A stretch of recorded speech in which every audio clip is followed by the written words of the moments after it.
Okay.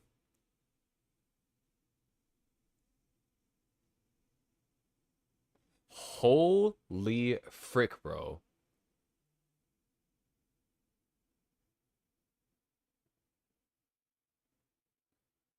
All my monitors like turned off. I was still able to hear music. And so and my PC was still running, so power wasn't off. Are we back yet?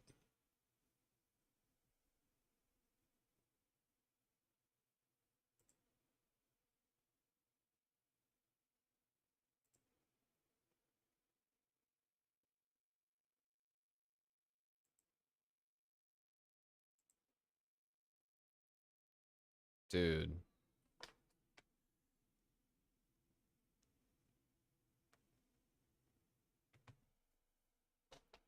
Oh my freaking gosh, man.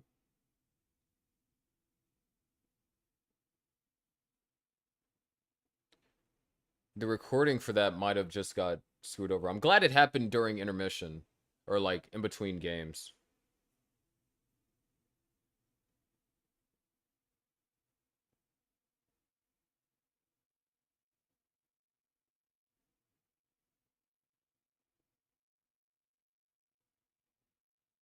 Just use the VOD. No, we're not chilling. I have recordings, so then the music is taken out of my recording, so then they can be edited later in. So if the recording is corrupted, then it will just have whatever music I played on on said recording. I mean, it is an NKV format, so maybe the remix recording is gonna be fine up until, you know, the point where things went wrong. Hopefully. Because I couldn't even like end recording or stop the stream. Like OBS still said I was streaming. Like I had to go to task manager and end the task.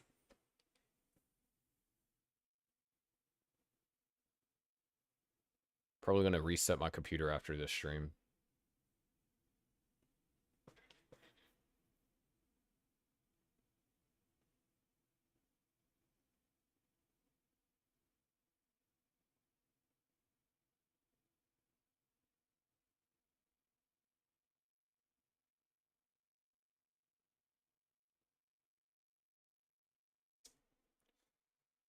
Alright, and both players have seeds in and are ready to go.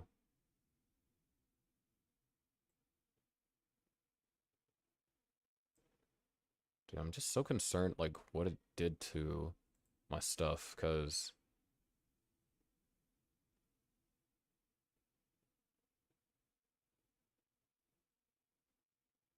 things don't seem right.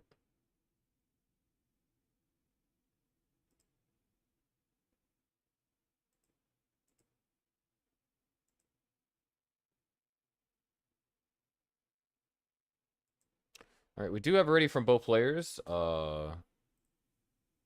I don't see Kitten in the chair though.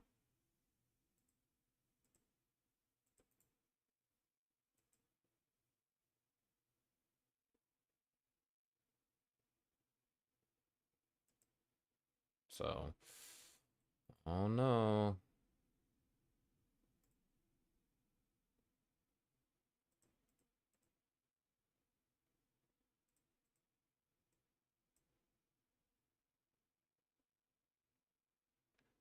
Alright, we'll wait till Kitten gets back in the chair, then we can start.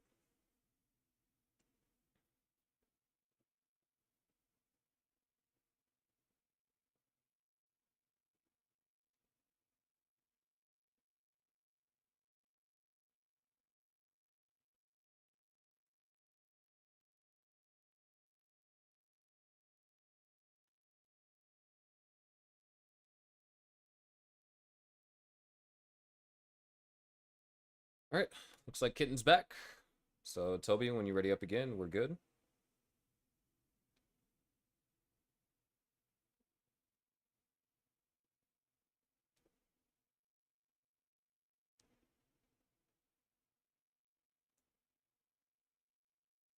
All right, let's go ahead and get the players counted down. Kitten's at match point. Let's see if Toby can turn things around. Here we go in 3, 2, 1, Tetris.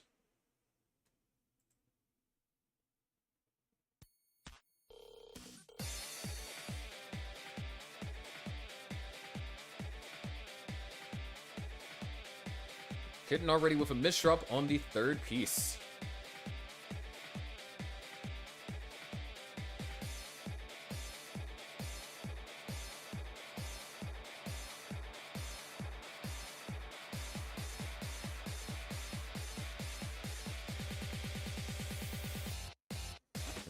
Two separate long bar dependencies built up over here on Kitten's side.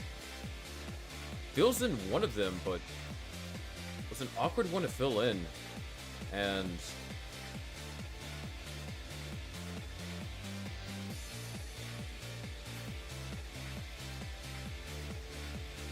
looks like Kitten might try and go for a dirty Tetris.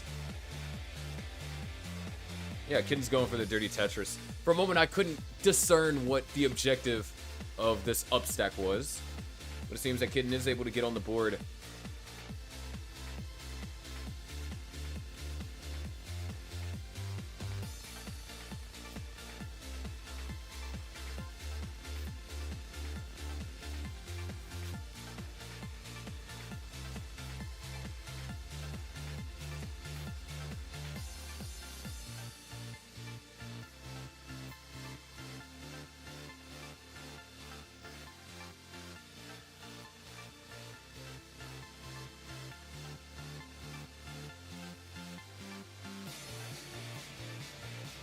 Getting almost back into a traditional one-wheel setup, whether it be left or right.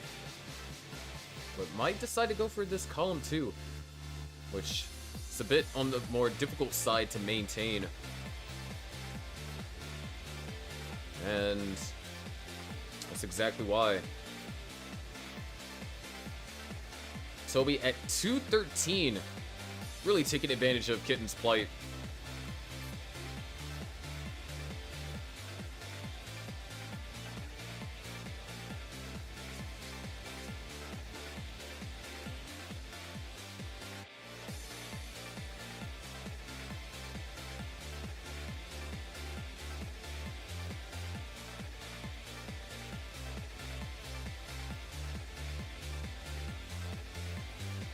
And now it's Toby the one that's having to deal with misdrops as Kitten has a clean board. Toby just coming off of his first early top out of the season, which, if you just started watching, that might not sound like a long period of time. But in Toby's case, that's his first early top out over the course of 31 games. Technically 33 if you count the 2 games from today, which is how you would appropriately assess that. Speaking about appropriately assessing things, Kittens needs to appropriately assess a way to get out of this. Dirty Tetris is set up and is found. Skimmed or a burn is going to open up the right well, and Kitten's fine, like nothing ever happened. Down by 100,000 points, but still alive. Kitten at 183,000. Toby at 267. Continuing to have a strong game after surviving the several misdrop mishap.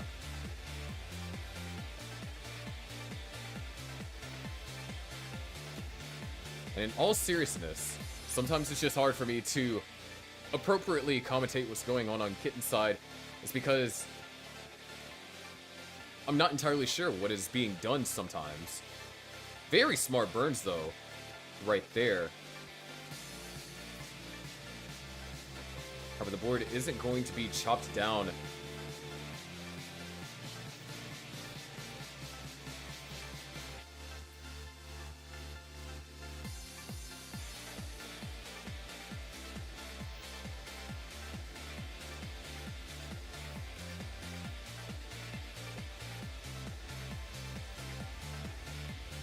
Kitten really going for this left well. Oh my gosh. Kitten's not going for the rotations on these eyepieces. We might be looking at a top out here from Kitten. No, eyepiece makes its way over there to the right. There is still hope.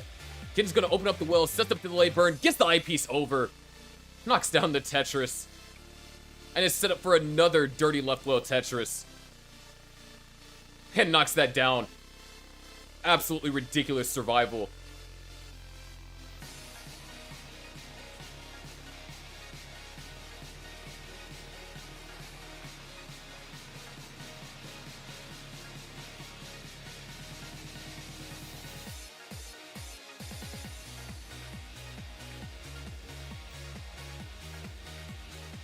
There's Tetris for Kitten. One line left to the transition, and Kitten's gonna burn it right there. Transition's at 329. Board is up high. So survival is the question here. As Toby will transition at 480, knocks down a Tetris, goes up to 504. Kitten is surviving. Hits the crucial 5-tap over there to the left. And it looks like Kitten will be fine. As a matter of fact, Kitten is daring to even try and go for this setup. However, the pieces aren't treating Kitten too kindly.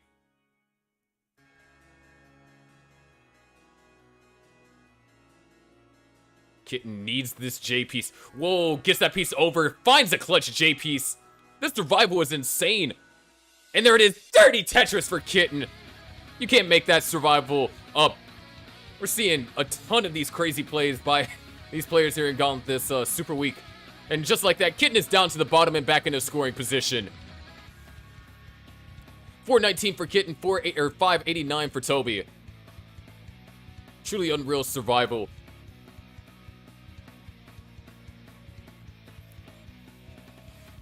But if you're Toby, this is the position you want to be in. Massive lead. Kitten has to play this out. Don't want to go too aggressive, but you also want to make sure to keep the pressure up. And now Kitten's starting to apply some pressure. There's a Tetris for Kitten. Set up for another one, too. There's another Tetris for Kitten. Toby kind of stuck in this awkward center well. He's going to use all these long bars to help burn it out. But it's now finally Tetris ready. Another Tetris for Kitten.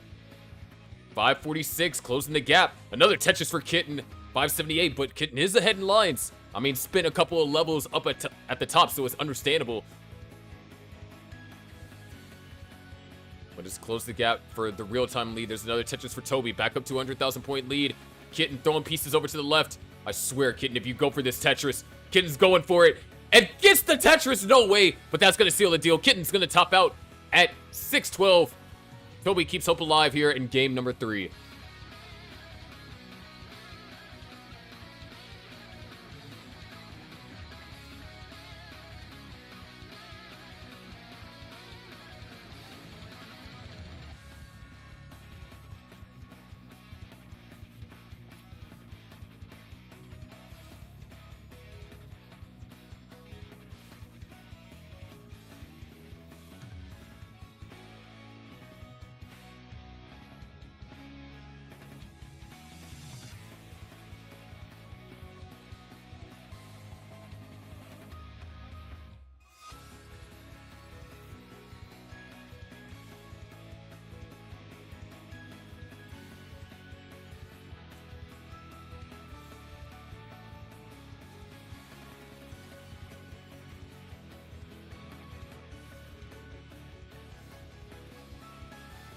All right, get readies for both players. Go and get them counted down.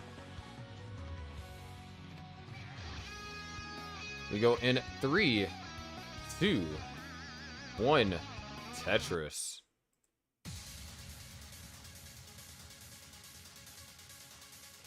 So Toby now on the board. Kitten still threatening to take match number 2 and tie the score up for the Aux Cords and Stochastic Squad. Another early miss shot from Kitten.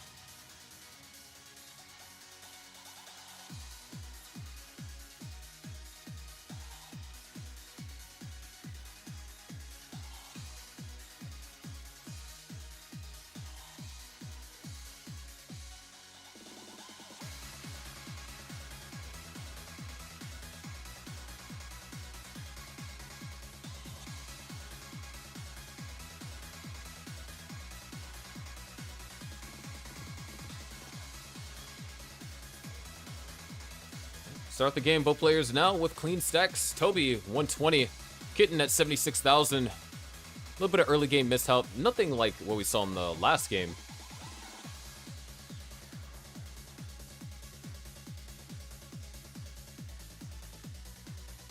But it's going to allow Toby to have just about a 1 Tetris lead.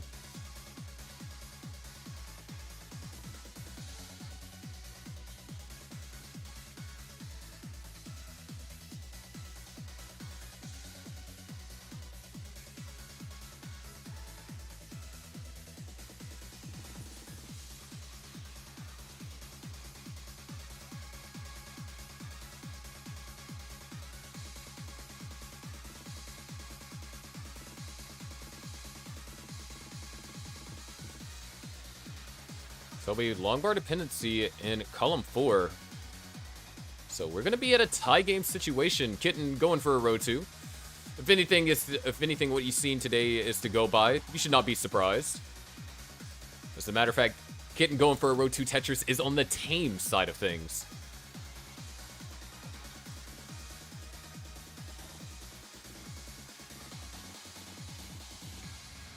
But I think what was really impressive with last game, we mentioned a little bit about Kitten's stats, talking about the rate that Kitten reaches transition.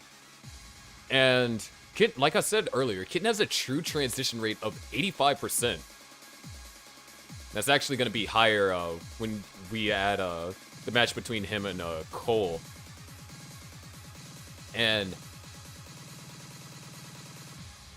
that survival that you saw last game is why, despite how aggressive that Kitten plays, the trouble that they find themselves into, that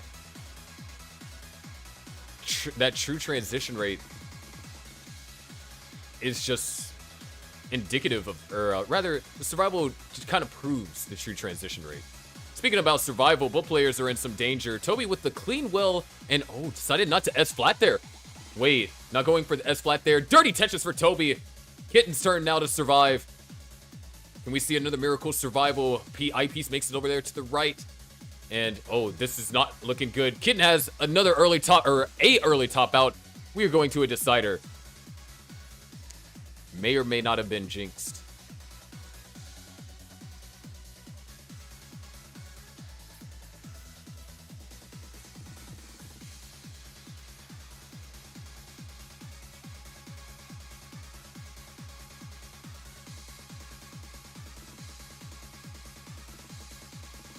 But, decider time. Everyone's favorite time. Love to see it.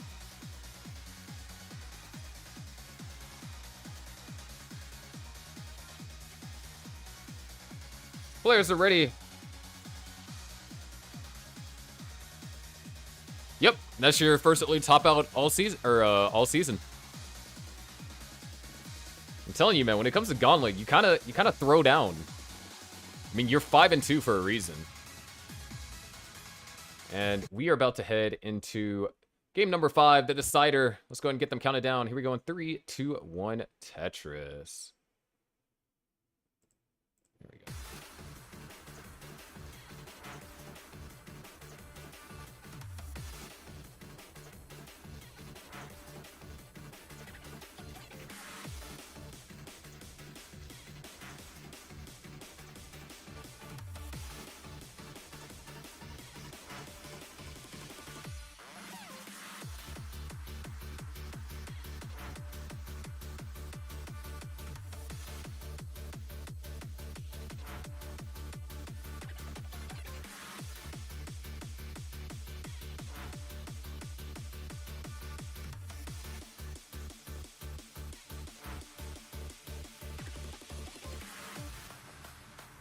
Both players underway here.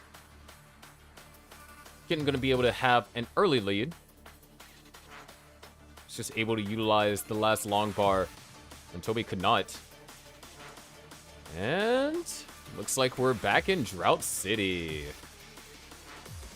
Kitten going to take the smart burn. Fortunately, Eyepiece is unable to use for Tetris, but can use the next one. So still going to be holding on to a small lead over Toby here. And really tough O-piece, and Toby, maybe a little mechanical issue there. So this is going to set Toby back some more. As a matter of fact, this is very dangerous. Eyepiece is going to help. It's going to be a triple. No Tetris availability yet. Another eyepiece is going to help. And all these eyepieces, hate to see it when you're not Tetris ready. That means that Kitten's able to build up a 3 Tetris lead. Make that 4 following that Tetris. So many eyepieces.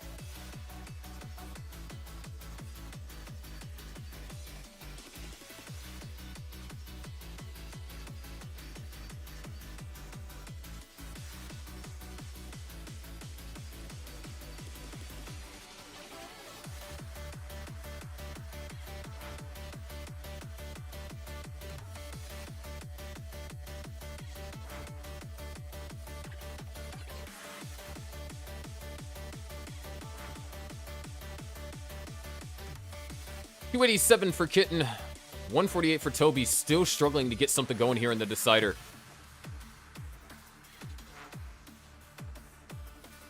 And just the timing of the piece is not really conducive for the center well. It's another Tetris for Kitten, officially doubling Toby's current score. Another long bar dependency gets built up over there on Toby's side.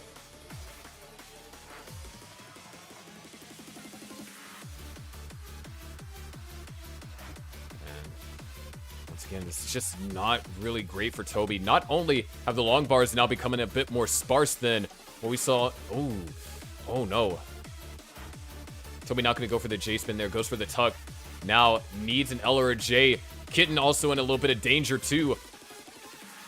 Both players up towards the top of the board. Kitten with a clutch triple, but that Z piece is going to be a fatal hang over there for Toby. Top at 164. Unable to really get something going. Kitten takes game number 5. Tying up the match, 1-1.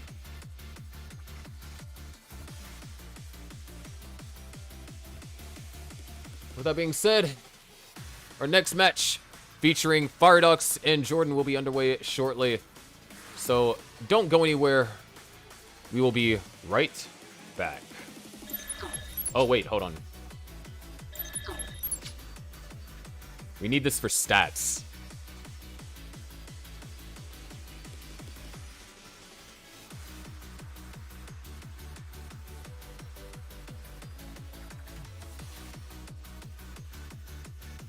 So in the meantime, I'll just wrangle and Toby and Jordan. Or not Toby and Jordan, Firedox and Jordan.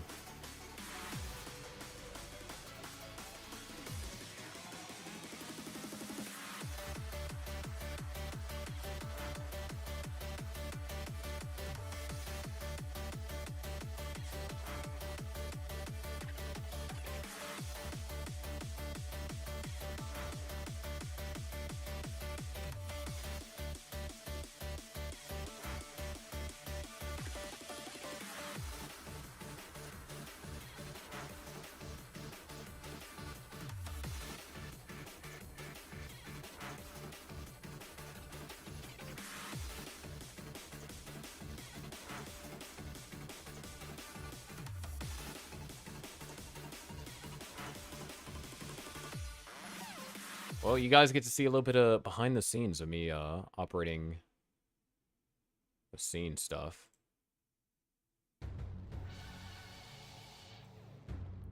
So this is your intermission, I guess.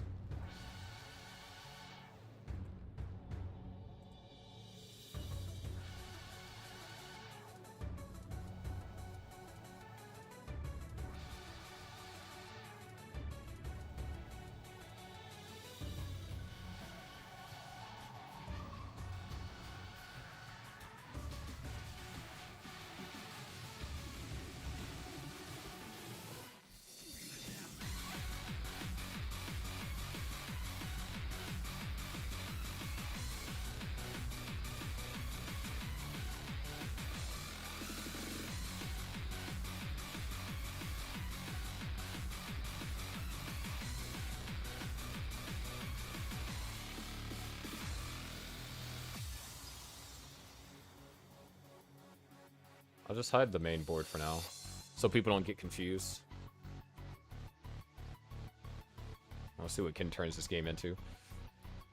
Double check and see if Jordan's alive, and then after that, all it's going to take is just me to add Jordan in. The best part about making a scene like this is it's super optimized.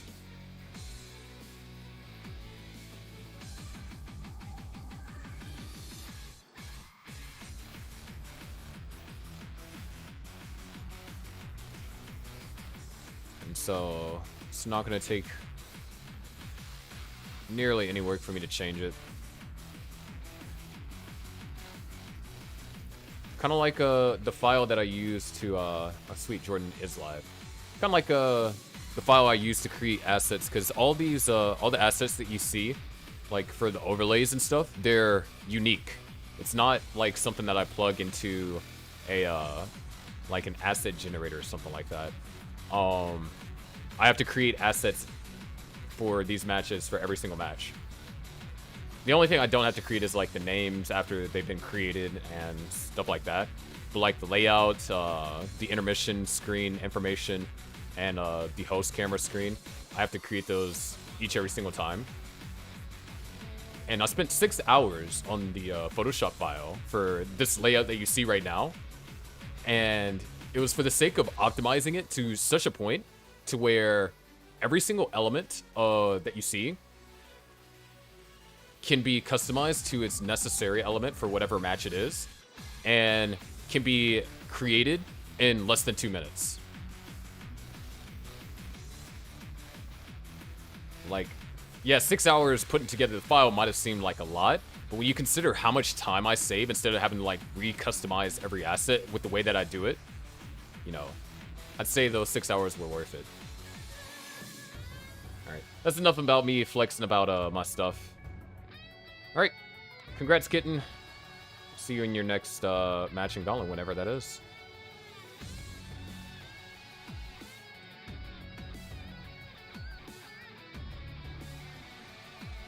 And soon, we'll be having 2 Jordans in Gauntlet.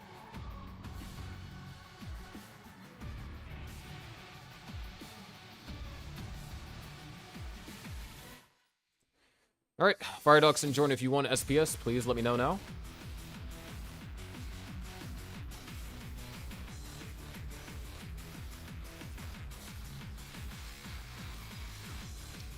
Alright, no SPS.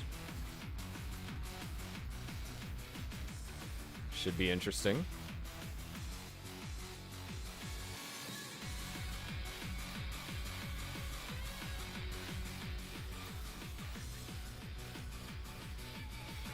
Alright, both players are ready. We're good to go. Look at that. See, I told you, it takes me like almost nothing in order to fix these scenes. As long as players are on a close enough stencil. I'm just efficient with it, dude. Alright.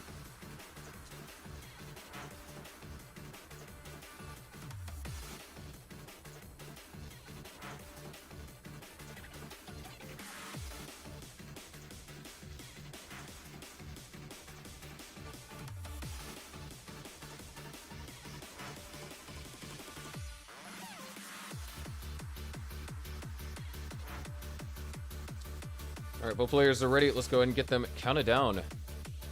We go in 3, 2, 1. Tetris. Ooh, we're slightly ahead of schedule, too. So I might have to stall.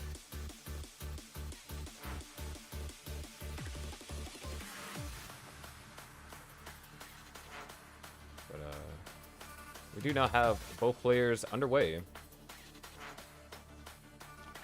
Just song the... So.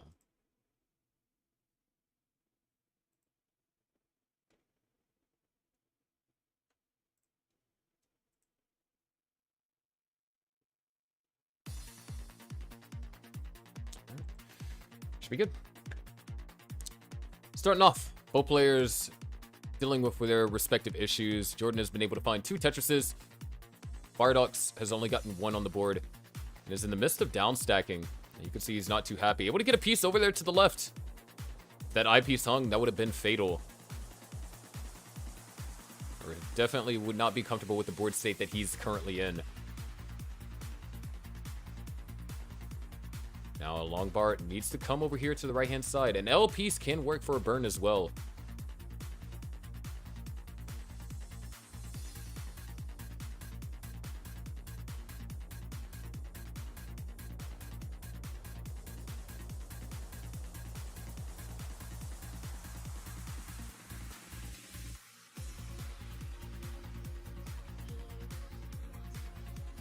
With that, Firedox is clean and is now Tetris ready. Just waiting on the next long bar.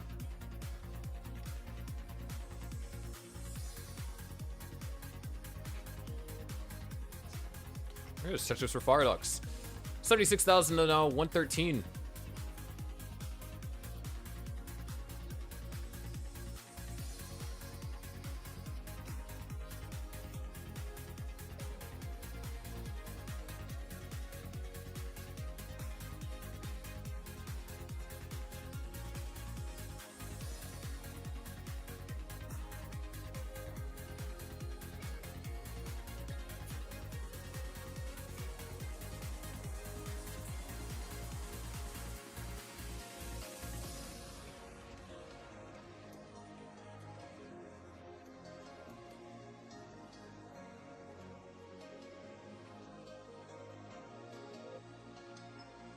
And around the just under the halfway mark, we have 191 for Jordan, 152 for Firedox. So both players, some pretty fair starts. Jordan, of course, with a little bit more efficient opener, as Firedox spent a good chunk of the game trying to clean up. This is our third match of tonight. Our last match will be our captain's match, which will be Raw versus Dingler.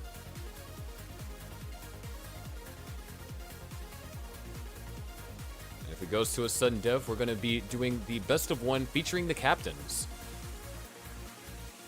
Kind of similar situation, which could have happened yesterday for Drywallers versus Grandmasters. Trying a new approach for sudden death, seeing if it works. And then we'll overhaul the system properly if and when there's a next season of Gauntlet. That being said, 310 for Jordan, 230 for Firedox.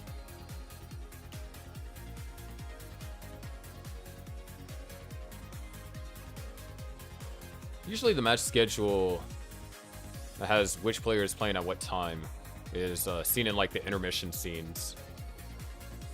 So Ramesh is supposed to be playing around, I want to say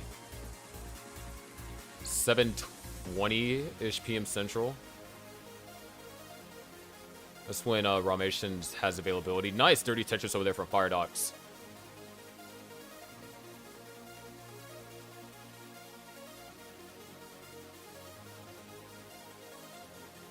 For playoffs, I gotta see how I want to do that, because one of the biggest things about playoffs is not knowing who you're going to be going up against. But I think there might be a way for me to figure that out, a way to balance that, so then teams don't like try and anti-strat after like the match has been settled or match has been scheduled, and build hype towards certain matchups. But we'll see.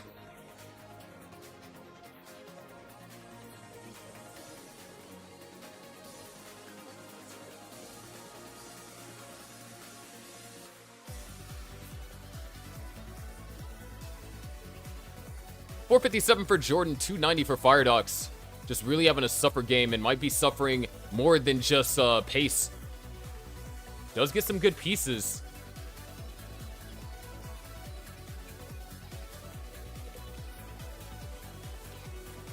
And there it is. Firedox is going to hit transition at 320. Jordan with 5 lines to go.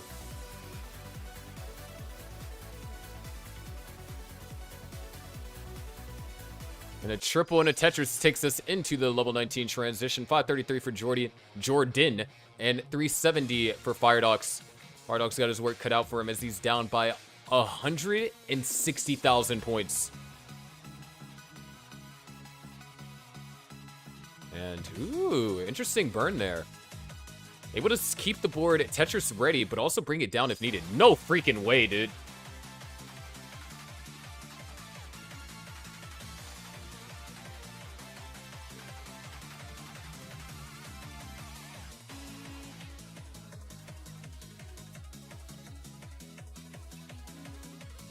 This dude here. 602 for Jordan. Firedox is in ad central right now. Bro, hold on. How long is this? Oh, wait.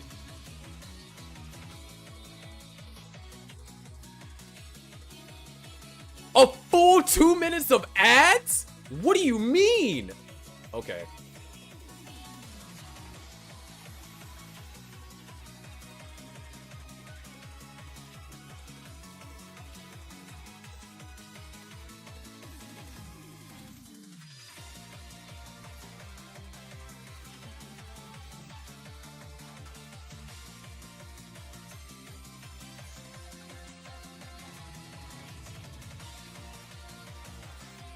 If only you guys could see my face right now. I am not amused.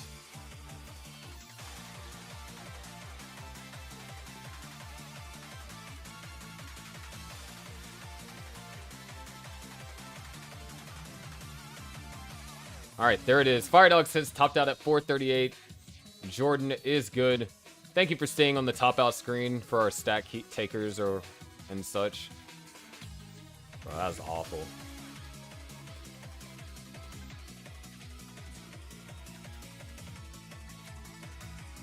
But like, Dingler, good ad timing. What was that gonna do in that particular case? Bro was down by 130,000 points when the ad came in. Nothing is happening.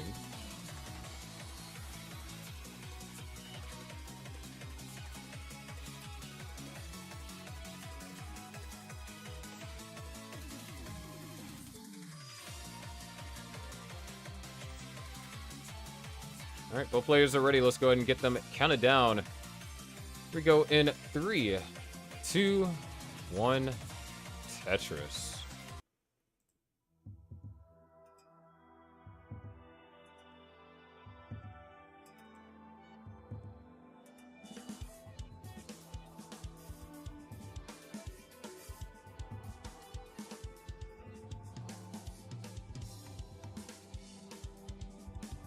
Okay.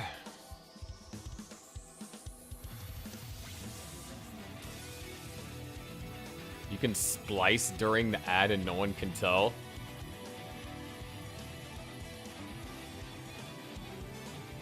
Bro, the timing's just not gonna line up, dude. What do you mean?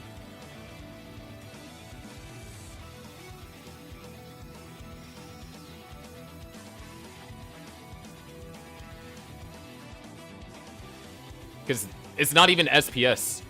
This match isn't SPS, so it's not...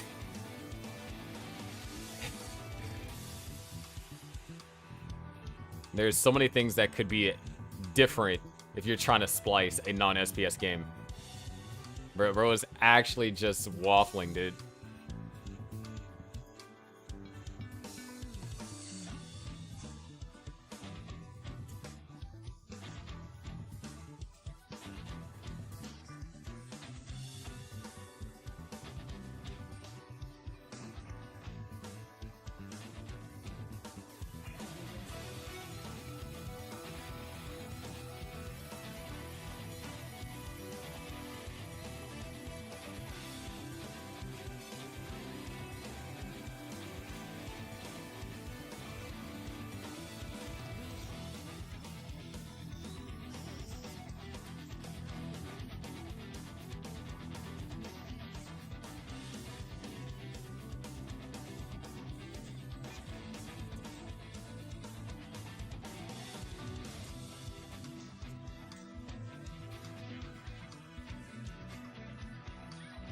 180 for Firedogs, 176 for Jordan. So we got ourselves a close game here in game number 2. Just an unfortunate game for Firedogs. Couldn't really get anything going. Firedogs, one of the players that was originally drafted as not even a maxed out player. And infamously had just, I believe it was a couple hundred points short of a max out. That's some pretty good matches up against some strong players in the past. Of course, one of those players being Ivory. Because in this matchup, Firedogs did play Ivory when they first played, when the Aux Cords first played Stochastic Squad. In Gauntlet Ascension, double round robin before the playoffs, so each team plays each other twice. As far as where Firedogs looks like stat-wise, currently 4-1 record, and is a 75% transition or true transition rate. Makes it to 25% of the time, with around an average score of 820,000. Definitely nothing to sneeze at. And his opponent, Sard Jordan, with also a 75% true transition rate, and makes it on average to 29 with a 974. Of course, we've only seen 129 from Jordan so far this season. So that's only the one game that we've seen that has gone to 29.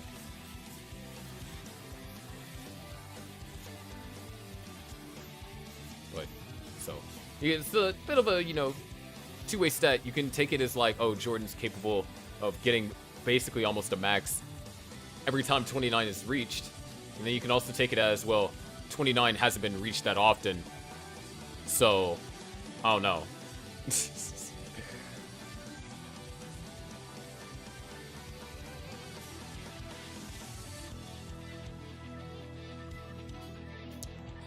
With that being said, 412 for Jordan, 380 for Firedogs. Games keeping close here.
.29 transition, or not 29 transition. My God, that'd be terrifying. Level 19 transition is looming. 2 Tetrises available for Firedogs, 1 available for Jordan. Looks like we will be transitioning at 543 for Firedogs, 559 for Jordan. So a complete 180 for Firedogs to what we've seen in game number 1. Our game number 2's transitions not starting off too hot, as he's going to have to take some early burns.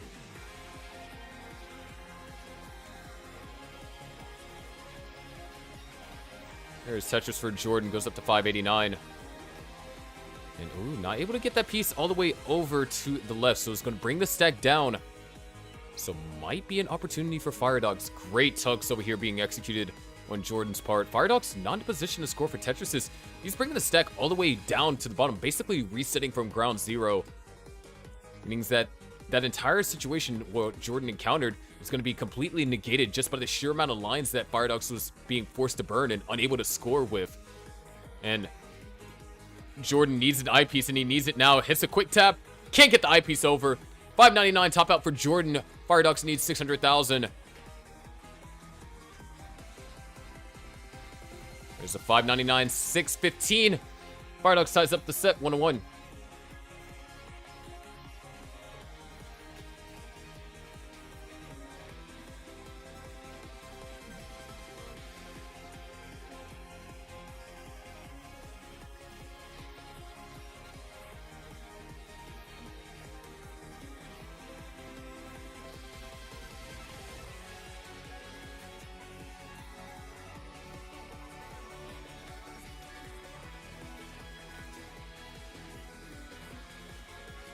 Alright, both players are already ready to go, so let's go and get them counted down.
So we are now tied 1-1.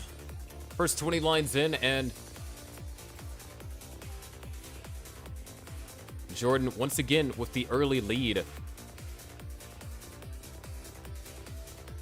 Another missed shot for Firedox, and you can see he was a little bit jump scared by it.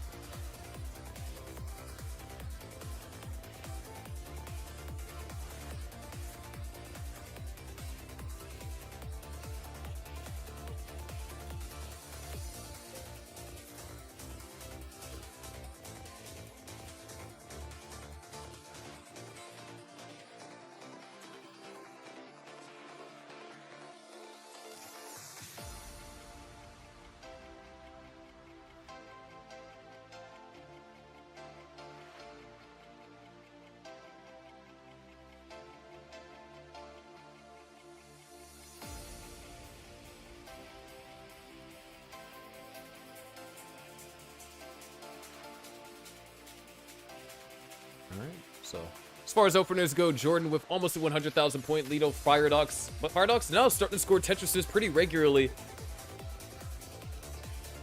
195 for Jordan out of Tetris goes up to 218. 123 for Firedox. Being forced to put a couple of pieces over there on the right-hand side is going to prevent him from scoring, utilizing that eyepiece. Now his Tetris ready.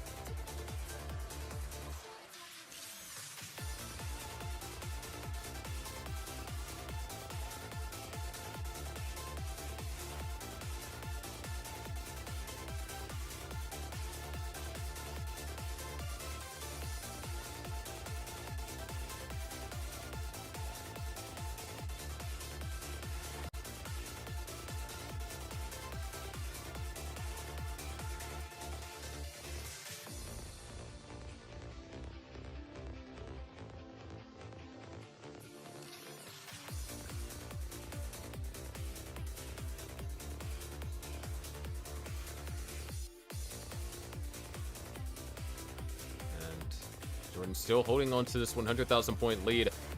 I'm trying, guys. It's been a rough day on me.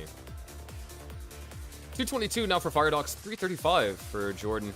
Things have been looking pretty stable for Firedox ever since getting out of that opening cleanup. However, opening cleanup was so costly, Jordan's been able to maintain just about a 100,000 point lead. Nice! Overhang over there for Jordan. Accommodates that O perfectly. A couple more Tetrises will be scored.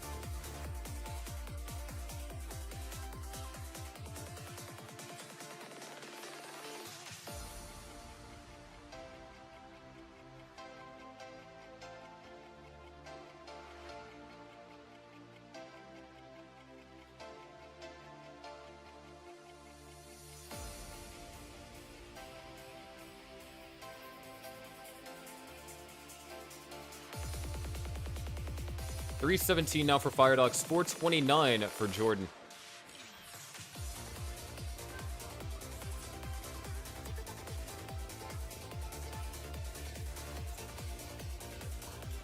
There's no Tetris will be scored. We're closing in on level 19 transition with games tied 1 apiece. Whoever wins this will be one step closer to winning the match and to giving their team an advantage going into the captain's match. Now, something that I haven't been talking about during this match is the circumstances of these two teams. Ooh, that is a circumstantial misdrop over there from Jordan. Okay, probably not. I don't think that's how that definition works. But this is my attempt to make sure that you guys are paying attention. But anyways, right before, you know, we head into level 19 transition, the circumstances of both of these teams, whichever team wins this match, I am 95% sure they are locked in for the playoffs, and they won't have to play in the play-in tournament. Unless something happens with the other 4 teams that are at the bottom. But like I said, I'm pretty confident they are locked in for the playoffs. I think the only way that they're not locked in is if whoever wins this, proceeds to lose every single match for the rest of the season. Which, with these two particular teams, I don't quite see it happening. But there it is. 502,000 transition for Firedox. Scores a Tetris immediately upon transitioning. And a 536 for Jordan. However, the board is not in the greatest of spots.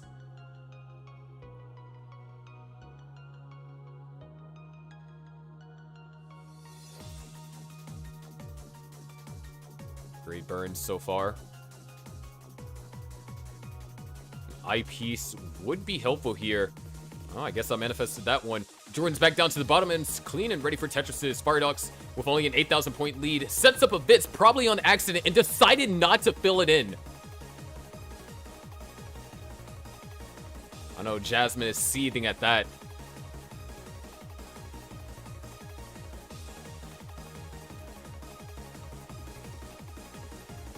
But both players now with boards under control. Jordan at 584, 10,000 point lead.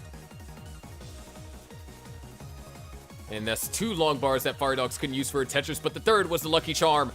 And was able to score it off of that one. Jordan still holding on to this lead as Firedox takes a couple more burns.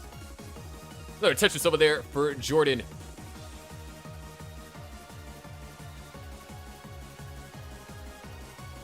Another Tetris for Jordan, now starting to build up a lead, about 2 Tetrises worth. Firedox having to do some burns. Jordan, clean play over the past 2 levels. There's another Tetris, 702 to now 619. And Firedox, those S pieces are not great. As a matter of fact, they're terrible. And he's definitely paying the price for it. Firedox hoping for a good piece to go for a tuck, not going to be able to find it. This is a problem. With a board like this, he's not going to be able to score any clean Tetrises for at least the next half of this level. He's probably going to have to go for a center wall if he's trying to maintain a certain degree of aggression. And yeah, he's going for it. You can see it, the aggression, the pressure that's being put on him. He's down by 100,000 points, and we are just 4 levels away from level 29. There's a Tetris for Jordan. Goes up to 775. Firedox waiting patiently. Tetris for Firedox. Devil's number at 666. And Jordan at the lucky number 777. Really painting the dichotomy of this match here. Ooh, there's a vocabulary word for you there. Jordan is now in trouble. Can he survive this? Firedox is in a position to potentially overtake. Jordan going for the flat burn. Nice quick tap. However, the recovery afterwards, not going to happen. Jordan tops out at 782. Firedox, you need 783.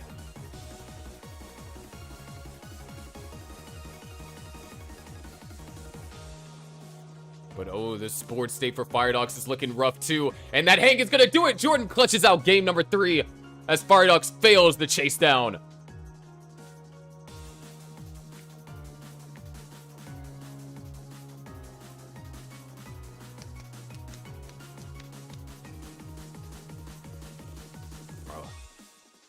I be finding some of the ways to use some of the most crazy vocabulary words in commentary, dude.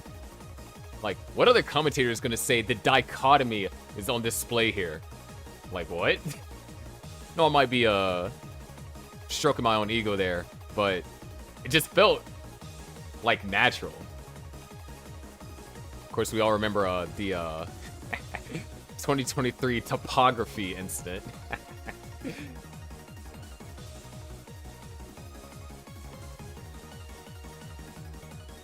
W meme. Players are ready. Let's get game number 4 underway. Here we go in 3, 2, 1. Tetris.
All right, to start off, is Jordan actually having to take the early burns?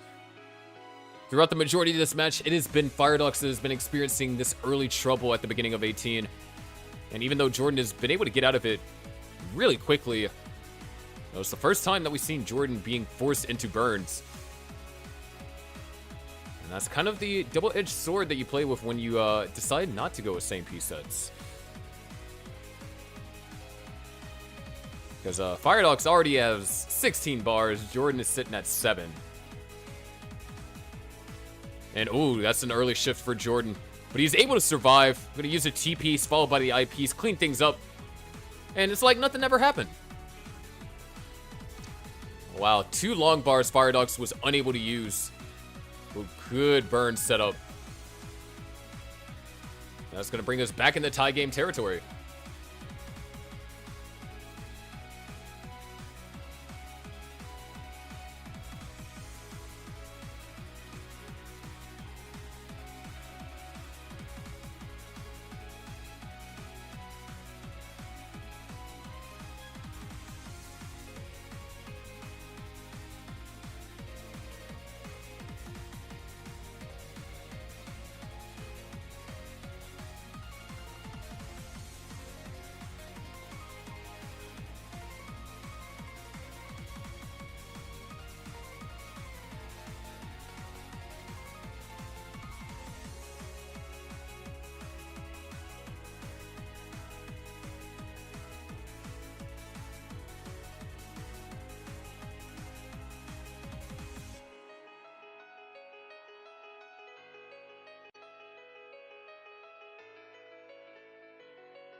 A little bit over the halfway mark here. 339 for Jordan. Firedox at 312. Firedox scores a Tetris here. We're looking kind of tie game territory. And ooh, Jordan deciding not to go for the S flat there and getting punished for it. Firedox unable to truly capitalize. Going to be able to knock down a Tetris.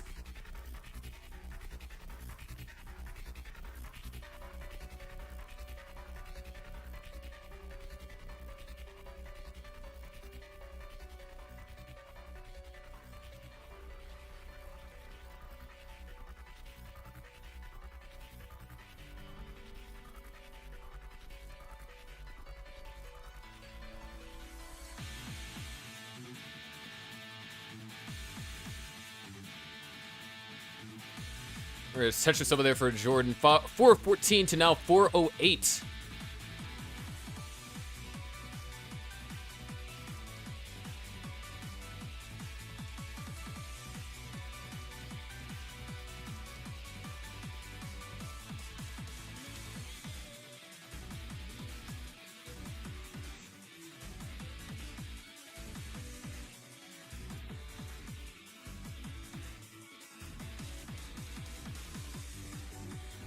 Closing in on the level 19 transition. Firedox back is against the wall. Has to win this game in order to force a decider.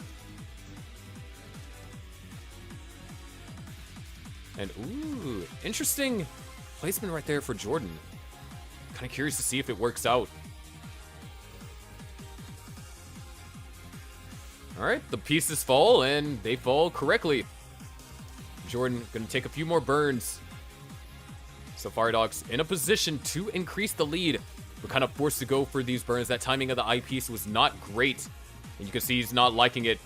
We are less than 15 lines away from the level 19 transition. And Firedox with a board like this, he's going to be needing some friendly pieces to get access to the hole and bring the stack in a more manageable position. And that's exactly what he finds. Well is open and covered back up. And now this is a deadly situation. Well is reopened once again.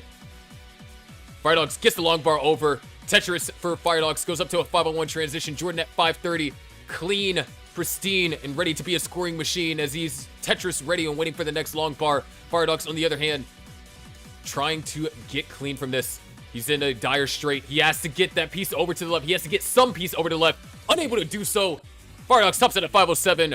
Jordan takes game number 4, and the Aux Cords now lead the match 2-1. However, the match is not over just yet. We still have one more match to be played. The captain's match. Can Rawmation seal the deal for the Aux Cords and lock in their spot in the playoffs?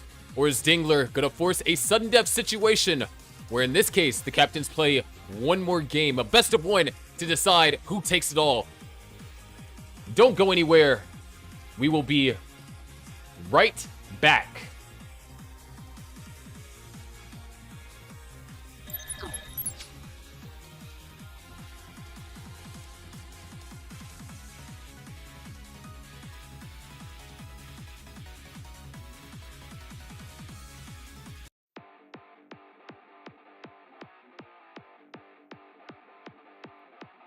Dingler, in case of scheduling conflicts, because 2 of your teammates aren't going to be able to play. So, if you read the announcement, I talked about how sudden death was going to be reworked in a lot of cases.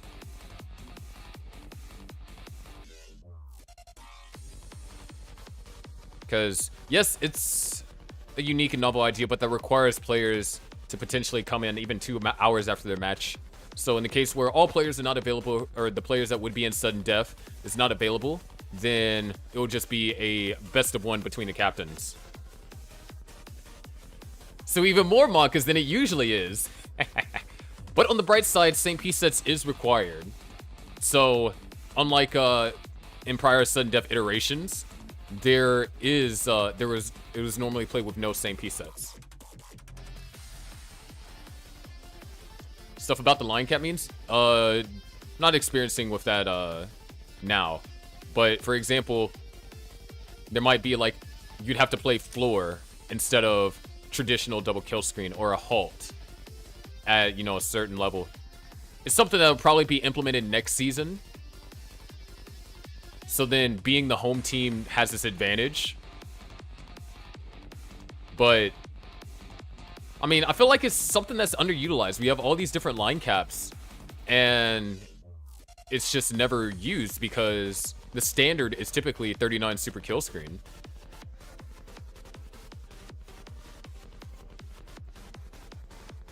I want sudden death to not be as taxing on the players. I mean, that's the big thing with the scheduling overhaul, is changing the way that it is run, because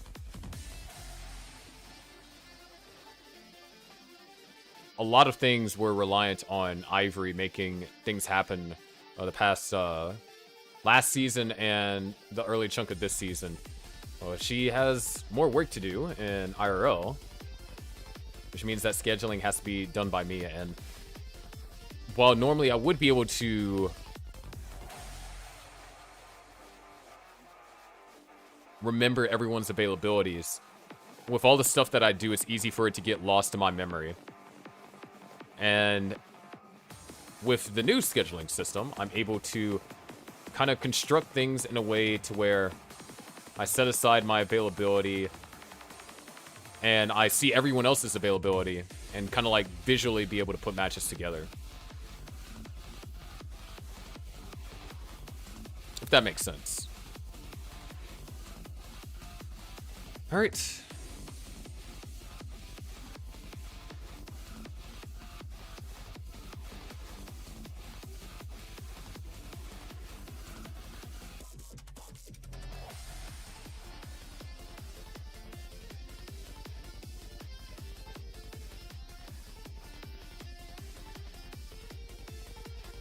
There used to be a time when the only way you could play same piece sets is if you had Hydrant same piece set ROM. So it was only people on emulator and people that had an EverDrive that could play same piece sets. Man. So long ago, dude. How far we have come.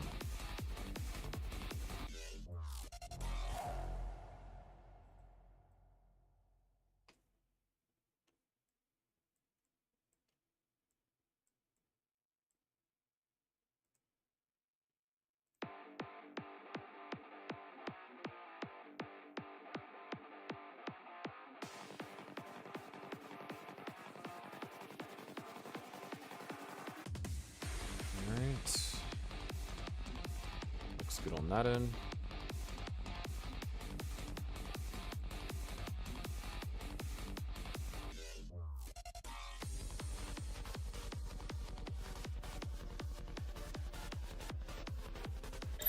We still got about a minute to warm up, but just wanted to showcase what's happening right now.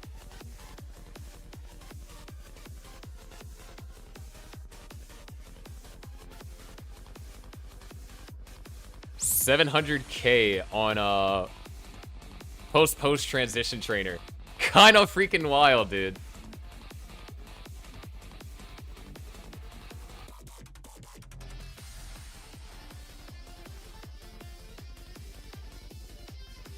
All right, let me make the announcement. I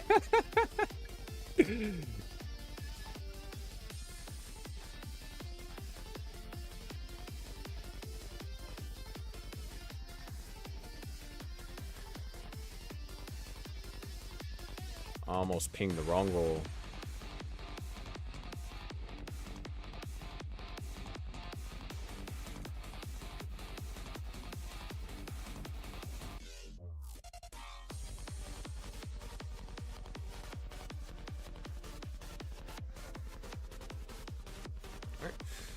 Here's your seed, B153D4.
Got it ready from both captains. Ladies and gentlemen, it's the captain's match between Raw Mations and Noah. Let's get them underway. Here we go in 3, 2, 1. Tetris.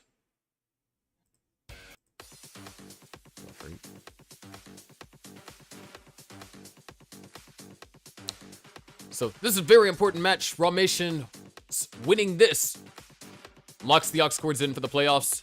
Noah winning this brings us to a sudden death where a singular game will be played between these two once again.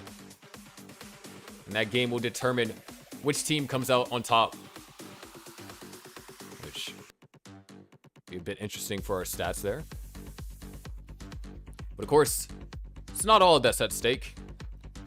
There's Elo, everyone's favorite thing. Now, when it comes to these two players, obviously captain tier players, Raw Mation's second year running the leadership of the Aux Cords. The Aux Cords had a high C. Oh, Raw Mations. Wait, hold on. Hits the T-spin. That T-spin might have actually saved it. Check this out. Pieces are going to find ways to burn over there on the right-hand side. Flat placements, beautifully done. It's going to help bring the stack down into a more burnable position. These O pieces are not quite what he's looking for. Has to go for a Z flat. A bit awkward. Potentially wanted to go for a spin there, but decided against it. Needs something flat to go over there to the left-hand side. And these pieces just aren't doing Ramations too many favors. Able to get another piece crucially over to the left. T-piece is going to keep hope alive. LRJ is wanted. LRJ is needed. Neither is found. It's the J piece, but it's not the right piece. And right now, Ramations needs an I piece here and now. And that misdrop's going to seal the deal. That's an early top out for Ramations, as Dingler was also starting to get into a little bit of a troublesome situation. We didn't even get a chance to go into stats or anything like that. Dingler takes game number 1. Oh, what's up, Train? Watching on YouTube. The ad-free experience.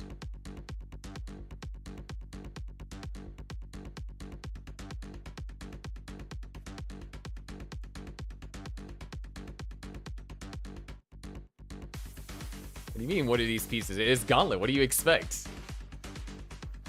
The assumption when you're playing as Gauntlet is that you're not going to get the piece you want.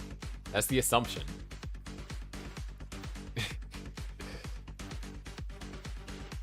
Yeah, increment is fine.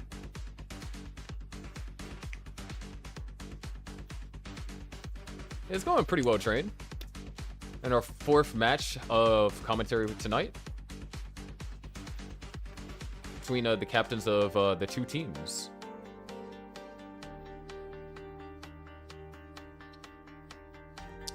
Well, players are ready. Let's go ahead and get them counted down. Here we go. Game number 2 in 3, 2, 1, Tetris.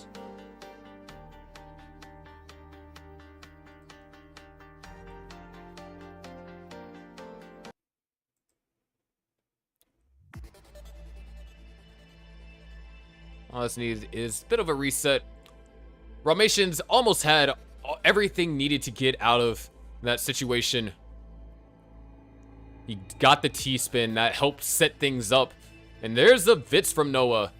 Early game. Vits. Jasmine loves it. Unfortunately, this left side is gotten to be a little bit unsavory, if you will. It's not a board that I would like. Oh wait, both players do have 2 Tetrises on the board. And are able to bring the stacks down into much more workable positions. However, in Ramation's case, oh, that J piece is going to be perfect. Nice O piece. Another L, J. You couldn't have asked for better pieces in this particular situation. Dingler, with a 1 Tetris advantage, does have the lead here. 95,000 to now 95,000. Separated by half a single. Ramations, ooh. Not sure if he wanted that. Opens up the well, knocks down a Tetris.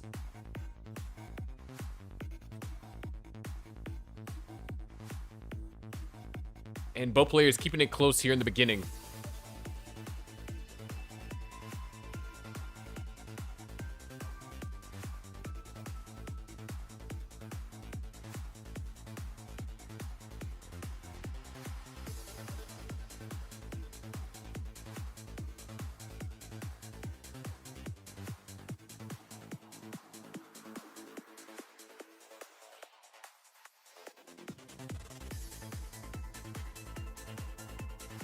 Tetris for Ramations goes up to 197.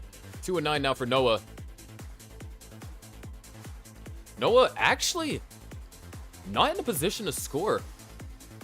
Just kind of vibing to the music and didn't realize the situation Noah's found himself in.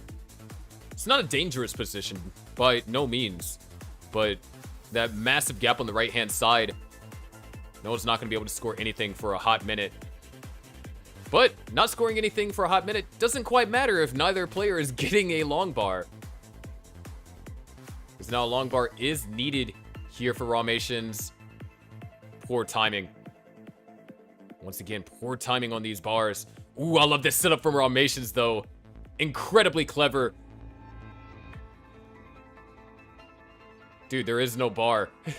Ramations set up for this dirty Tetris. There it is, Tetris for Ramations into the lead. Dingler was able to open up the well, and he is ready for some action too. This is brutal. There's Tetris for Noah and a Tetris for Ramations. 302 to now 276.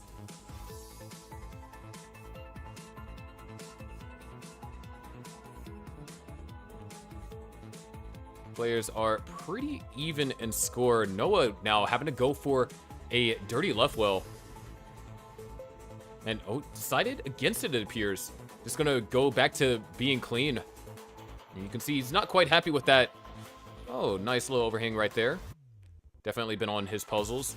Is gonna be looking for a J piece. Well, needs another J piece or an I piece, that works too. And players are clean, and Ramations is Tetris ready. Dingler is working on it. 394 for Ramations, 327 for Noah.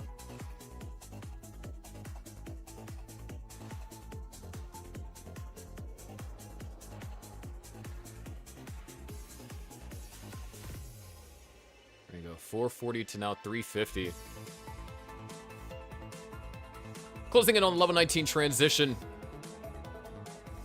Speed's gonna increase.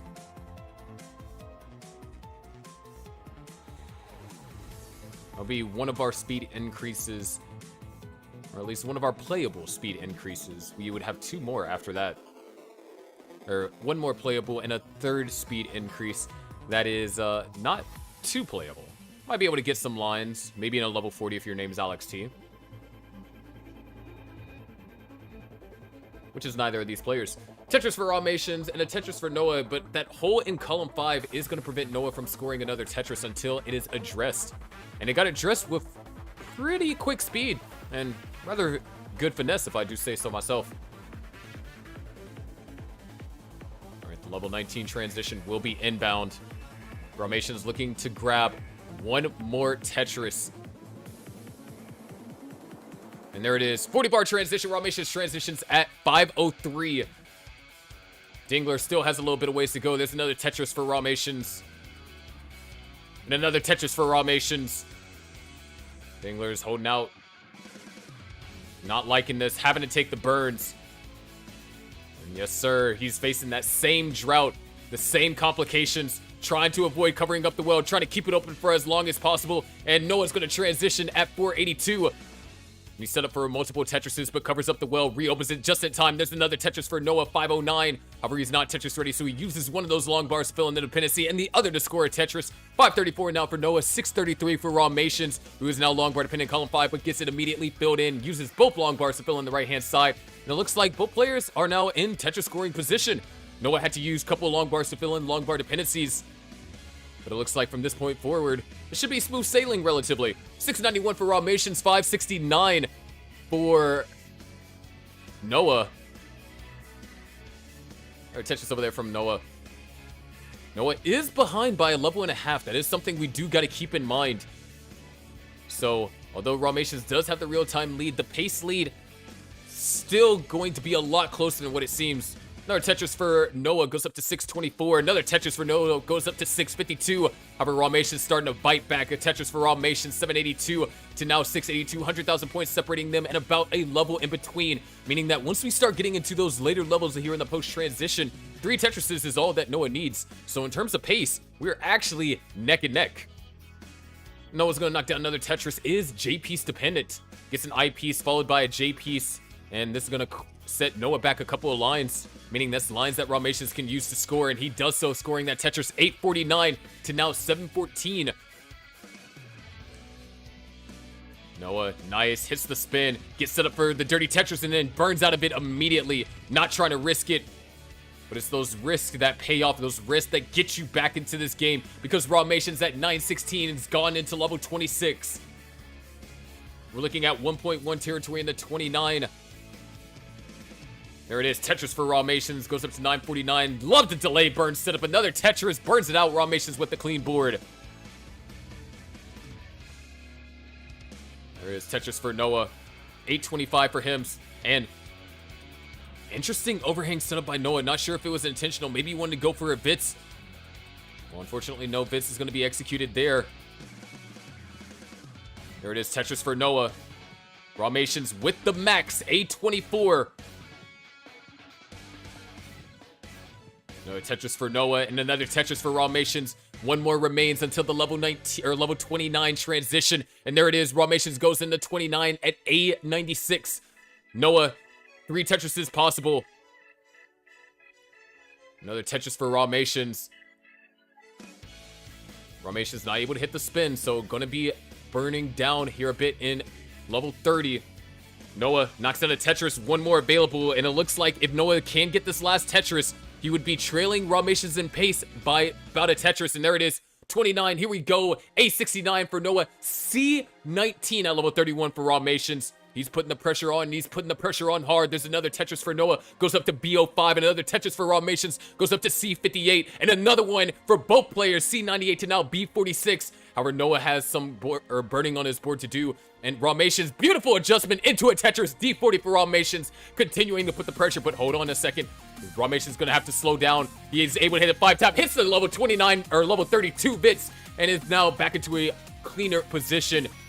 And Noah able to throw a piece all the way over to the left. Now he's having a down stack. He's down by almost 200,000 points, but he is 2 levels behind. And there's a lot of points that can be made up from that deficit. However, Rawmations is set up for a Tetris. Hangs the eyepiece over there to the right. He needs another eyepiece and needs it soon. Gets it over. A Tetris for Rawmations. 1.409 now for him. 1.1 for Noah as he finally crosses the 1.2 territory. There it is, another Tetris for Rawmations. He's putting the pressure on.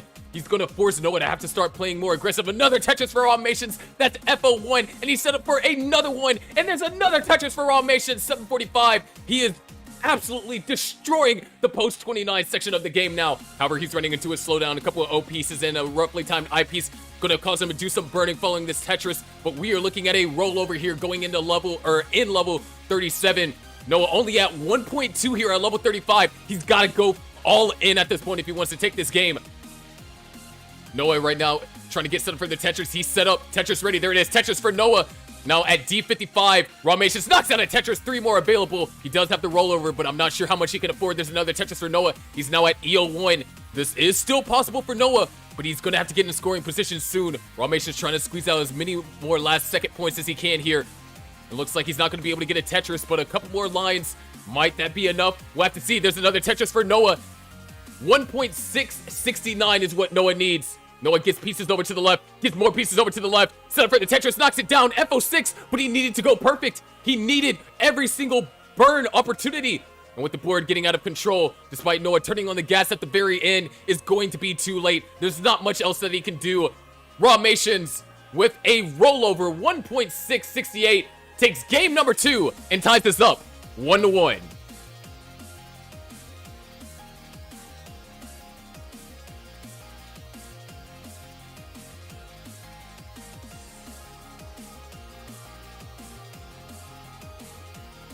Not bad level 29 commentary, man. I honestly think that was some of my more fluid 29 commentary.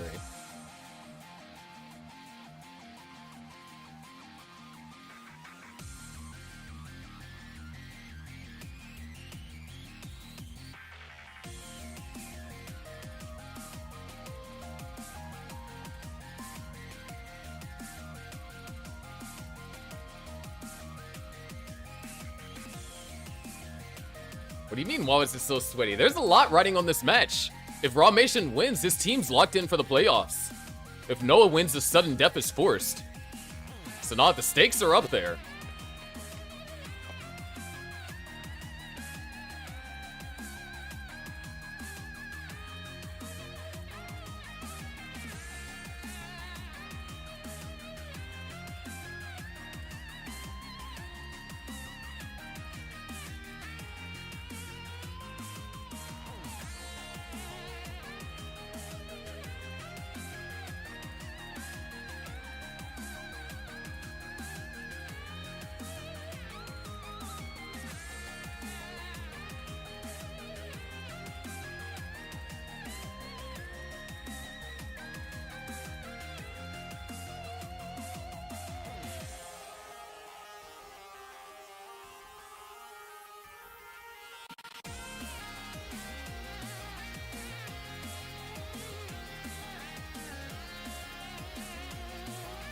All right, we got readies from both players. Let's go ahead and get them counted down. Game number 3 underway. Here we go in 3, 2, 1, Tetris.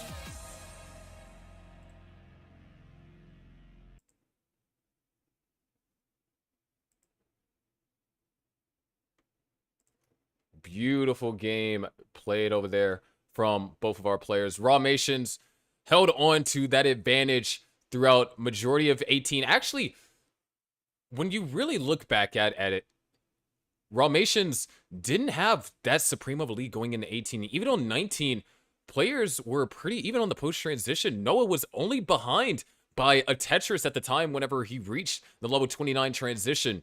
But oh man, that post-play from Raw Nations was nothing short of phenomenal. Hello, that is not the song.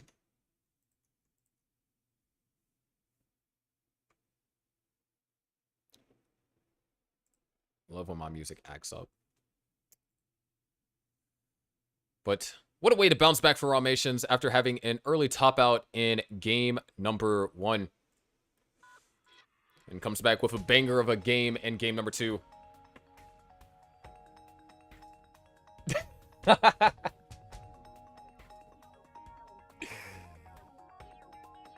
You're all good, Ballet. That's funny. Starting things off, Raw Nations with a little bit of an advantage here. Only a Tetris.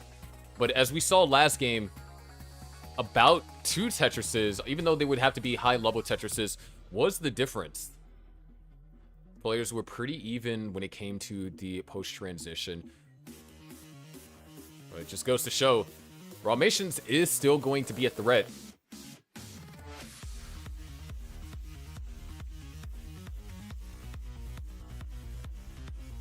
But, that was a taste of what we got to see from these players this season. And when it comes to 29 play for roughly like your average median.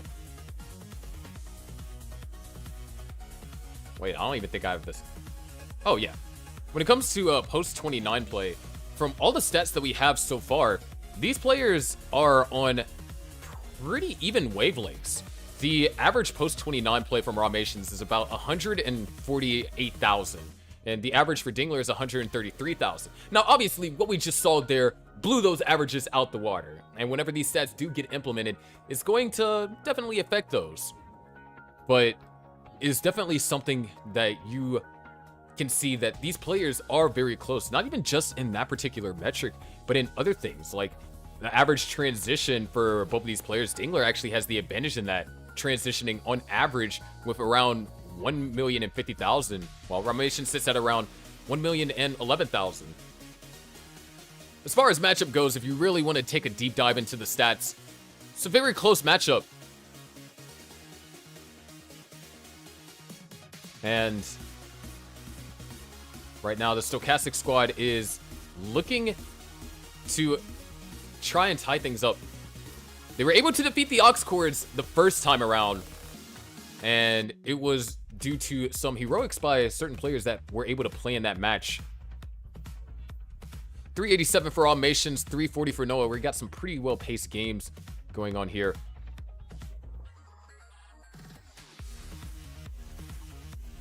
But if you were to really go back in the past and take a look at that match, you know, the Aux Cords falling short to the Stochastic Squad. You had Firedox able to take out Ivory. Cobra, before he was even a high-profile roller, still had a 1.1 at the time, being able to defeat Noel. And then you had Noah, in this particular case, defeat Raw Nations. And that was a 4-game series. Well, a lot of time has passed since then. Players have gotten better. The stakes have gotten higher. Aux Cords, of course, looking for revenge. And that's why, even though it does take a while, the double robin is always interesting. Double round robin is always interesting. You get to see teams have a chance to show that that first matchup wasn't a fluke. Or to show that maybe if it were to go into a playoff series, they would end up winning. So something that's going to be interesting to see. But that being said, 534 now for Rawmations, 549 for Noah. We head into the level 19 transition shortly. Rawmations looking for a piece to go there and decides to go for the spin. 2 Tetrises are available for him. 1 available for Noah. Nice, I like Rawmations' recognition there. And Rawmations probably not going to be able to find another Tetris, but great burns. A 562 transition for Rawmations. 624 is Noah's current score at level 19. However, a misdrop is going to slow Noah down. And it'll be enough of a slowdown that Rawmations is going to be able to close the gap. Rawmations set up for the long bar, or set up for the next Tetris whenever that long bar comes. Noah had to using to fill in a long bar dependency. Rawmations knocks in a Tetris. 617, now 631. Noah almost back into scoring position. Rawmations with this ties the game up. 642 into the lead. And now Noah knocks down a Tetris. Rawmations answers back. 668 to now 661, separated by 7,000 points. Both players with clean boards. And now it's just a matter of who can maintain this cleanliness while also scoring. Oh, beautiful play over there from Rawmations. Able to use a long bar while Noah couldn't. Gotta love that foresight. Gotta love that vision. And another Tetris for Rawmations. It might only be 1 Tetris, but being able to find a little bit of efficiency where Noah couldn't could end up being a big deal. However, still a very close game. Another Tetris over there for Rawmations. 754 to now 751. Noah is ahead by 4 lines. Rawmations goes for a skim. Would love another L piece. Finds the L piece. Now waiting on the next I piece. Both players are waiting on that I piece, and they both get it. Tetrises for both. 785 to now 782. Rawmations with a 1 Tetris lead in terms of pace. But hold on, running into a slowdown. Going for some flat burns. I piece no longer able to be utilized for Rawmations, so now the advantage that he has officially been neutralized. And in terms of pace, we are even. In terms of score, we are now in the favor of Rawmations. Dingler with several misdrops on the board. Rawmations would love a J piece. Hits the spin into a Tetris. 856 now for Rawmations. Officially 1 Tetris in the lead. Another Tetris for Rawmations. Goes up to 887. Dingler has cleaned up the board. Now almost Tetris ready. Now it's Tetris ready. Both players now waiting on the long bar. Dingler trailing by 2 Tetrises. There's the Tetris for Rawmations. There's the Tetris for Dingler. Both players now in level 26. There, Tetris for Rawmations goes up to 954. There's another Tetris for Rawmations, 986.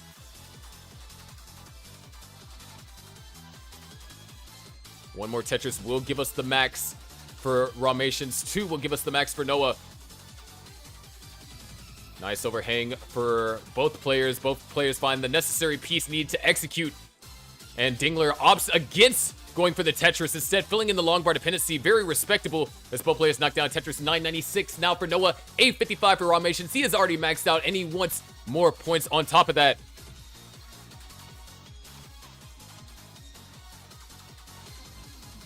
There it is, Tetris for Rawmations. Noah goes in level 29 at A70. Rawmations with a B62 goes into 29, knocks in a Tetris, but now has to fix up that left side. There's an opportunity for Noah. Can he capitalize? Can he bring this back into a tie game scenario? Well, I guess not.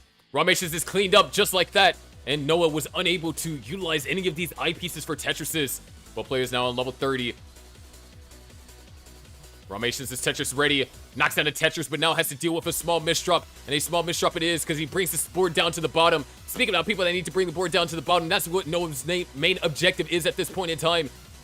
He needs another eyepiece, and he needs to get in column 9. Eyepiece is not found. Now Noah is in danger. The board is getting up really high. The board is getting too elevated. Can't do anything. Noah tops out at B04. Rawmations with a back-to-back stellar performance with a D10 going in level 32. Takes game number 3. And takes us to match point. Critical after this, you don't need to do the trial for CTG. I'll be making announcements in the Discord after this match is over with the new players added to teams. Technically, you can already see what team you're on if you go and look at the stat sheet.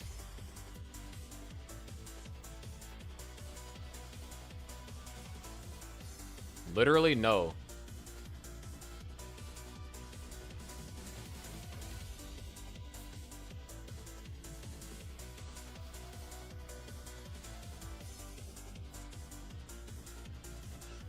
Yeah, of course I'm sure. I mean, I'm the host of Gauntlet, so whatever I say goes.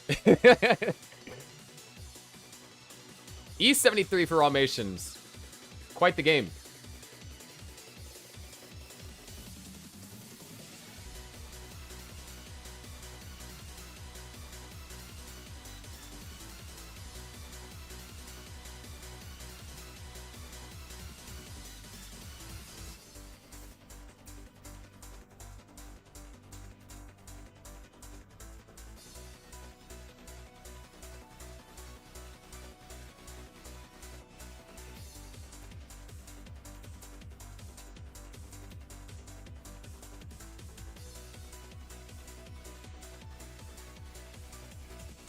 Hold on one second. What is this song?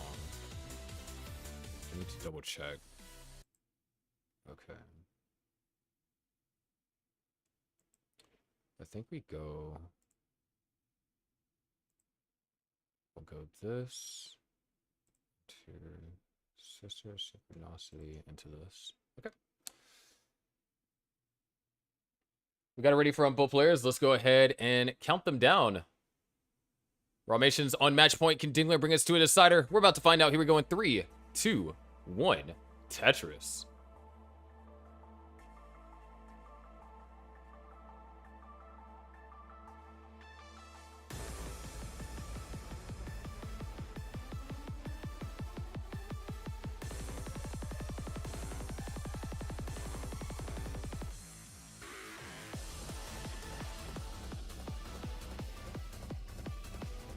And already start off, Noah has taken 3 burns. And Ramation's going to be taking a lot more than that. However, I do like the setup that Ramations is going for here. He's the first to knock down a Tetris. And he's already built up for a row 2. Dingler gets his first Tetris on the board. Ramations gets his second. And Ramations could actually get a well transfer.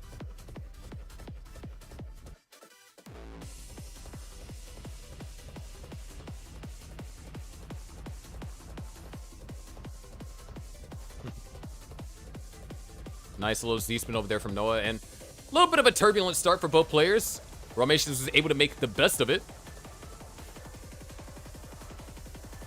Having to take fewer burns than Noah. As far as where we stand, it's like we should be pretty comfortable here. Well, I say that. Noah has a long bar dependency over there in column 1. Gets it filled and converted to a J-piece dependency. Nice adjustment. But these long bars being used to fill the dependency means another thing as well. It means they're not being used to score for Tetrises. Ramations already up to a 70,000 point lead as there's another long bar Noah couldn't use for a Tetris, but can finally use that one and the subsequent one. So now 193 to 152, about a 2 Tetris lead for Ramations here.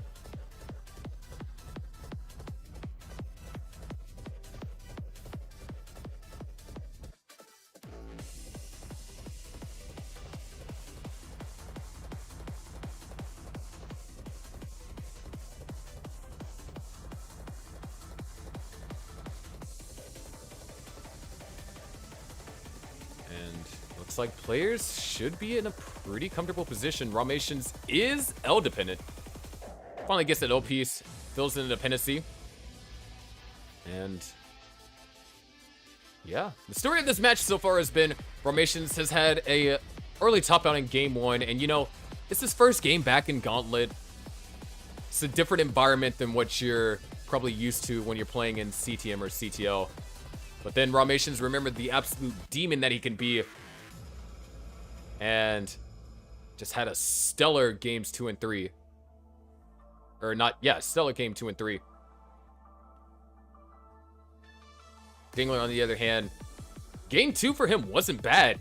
It's just Ramations had a phenomenal post 29. And Ramations with a phenomenal cleanup. Rather on the efficient side. Normally a misdrop like that, you'd be spending several lines burning, but Ramations is already out of it.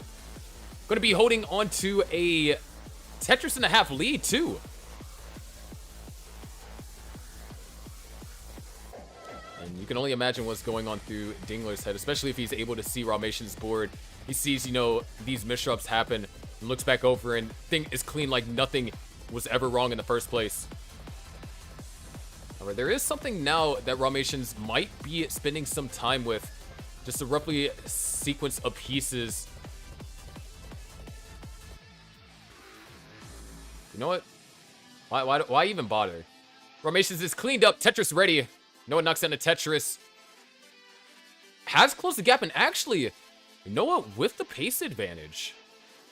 If he's able to score a Tetris, yeah, this is going to put Noah into the lead. 429 now, 422.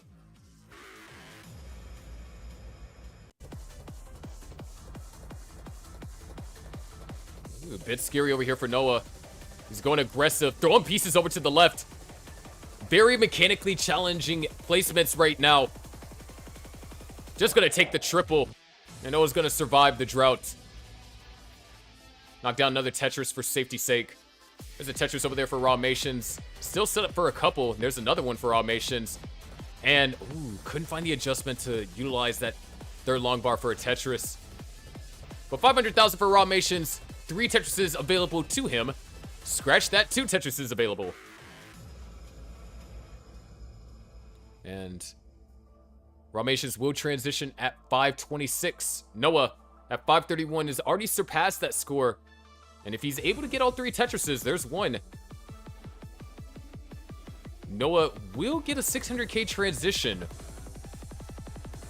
Let's go. I'm good at math.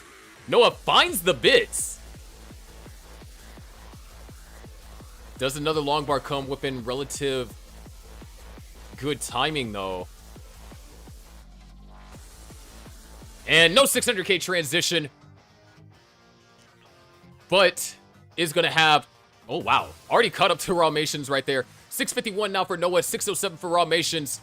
This is the first time that we've reached the post-transition where Ramations has been down in pace. But, of course, it's not over until it's over. Both players are stacking up for Tetrises and are Tetris ready. There is Tetris for Noah and a Tetris for Ramations. Keeping the pressure on Noah. He might be ahead in score and ahead in pace. But with Ramations being ahead in lines, Noah's going to have to continue to keep up this efficiency or he'll soon fall behind. Ramations currently in the lead, 719 to now 706. But following that Tetris from Noah, Noah reclaims the lead. And Ramations takes it right back. Now there's a long bar dependency on the left-hand side. Left side dependency is filled. Ramations looking for an L or a J. Got a couple of different combination of pieces. Makes an adjustment. There it is, Tetris for Ramations. 779 to now 817. Dingler having a phenomenal post-transition. Nice adjustment for Ramations, creating the long bar dependency intentionally and then filling it in with subsequent line piece. This is Dingler's game to force to a decider. This is Dingler's game to take it all the way. But the concern is the 29 play. What will transpire? 872 now for Ramations. 904 for Noah. Noah behind by about a level. So we are looking at a max out in level 25. Heck, another Tetris and some change, and we will be seeing a max out for Noah. 2 Tetrises, and we'll see a max out for Ramations. However, pieces aren't necessarily cooperative right now. Both players encountering some issues on that latter end of level 25. There it is. Nice. Over there for Ramations. Not going to be able to score. Oh, no, he can score Tetris. He's set up for the row, too. Tetris for Ramations goes up to 983. Noah right now at A11, so he has maxed out. He's on level 26. Ramations with this next Tetris will max out here in level 27. And, ooh, I like the approach over there from Ramations. That was quite sneaky. There it is. Tetris over there for Ramations. Beautifully executed setup. Another Tetris for Ramations.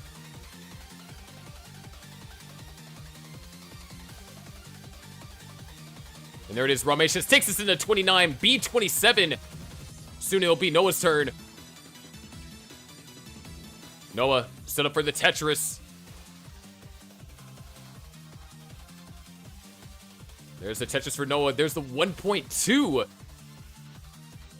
And Noah goes into 29 for 1.2. 3. Rawmations right now having to get the board under control, trying to get back into scoring position.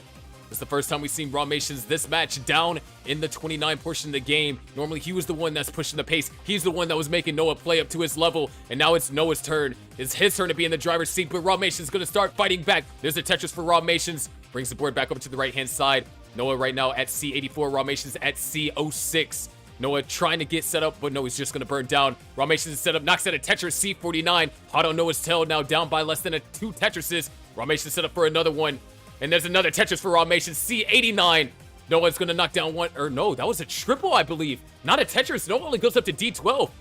Nice flat burn over there for Rawmations. Tetris ready. Noah's now also Tetris ready. Tetris for Rawmations and a Tetris for Noah, but Rawmations now having to do some burning. Noah, on the other hand, Tetris ready following that skim of the T. Rawmations back in with the board under control, looking to get built up. Noah can't find any success with these pieces. Rawmations now Tetris ready. Holding out for the long bar, goes for the triple. Not playing with fire. He knows that he's in the advantage in this match, but he's at a disadvantage in this game. 1.4 is for both players. E flat to basically E12. Great burn over there from Rawmations. Knocks down oh no! Rawmations hangs and tops out of EO2. Dingler with a clutch performance. Phenomenal. 18, 19, and 21. The whole 9. Takes game number 4, taking us to a decider.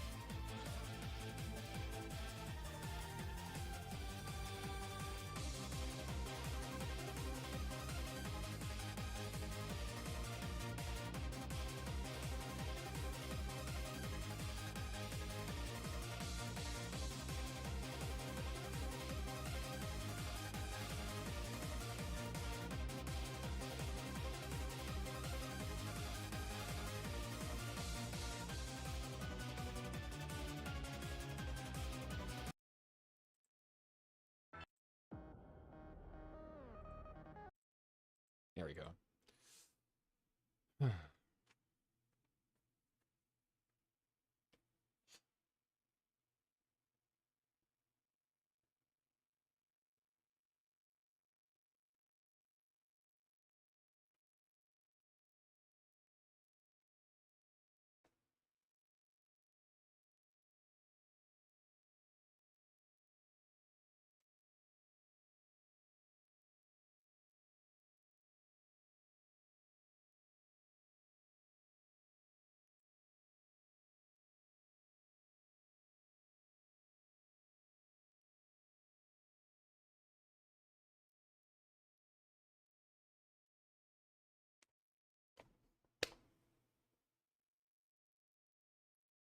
All right.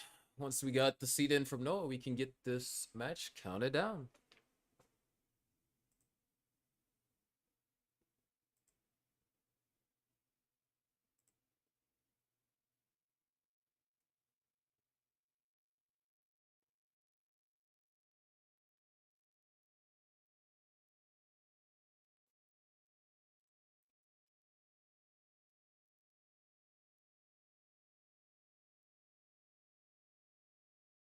This time I'll double check the seeds.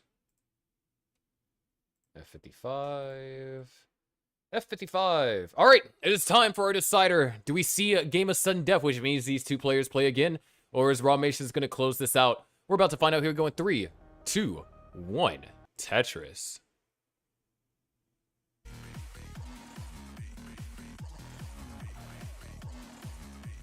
Identical stacks so far. Yep, perfect clone tris. All right, ooh, we got some differentiation there, and Rawmations' differentiation turned out to be the better one. No burns have been forced on Rawmations just yet, and oh, Sully wasn't quite too happy with that, so he's going to be forced to take a couple of burns here. But either way, one less burn than Noah. And oh, unfortunate timing on that eyepiece.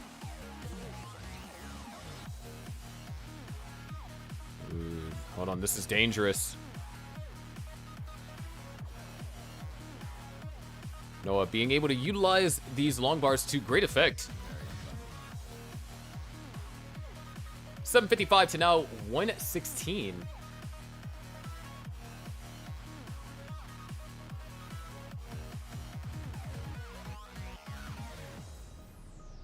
So Ramation is going to be trailing by about 2 Tetris, nothing serious. But we saw how that lead in the last game started to turn into something that was going to be very difficult for Ramation to come back from. But of course, it's depending on Noah obtaining this degree of efficiency.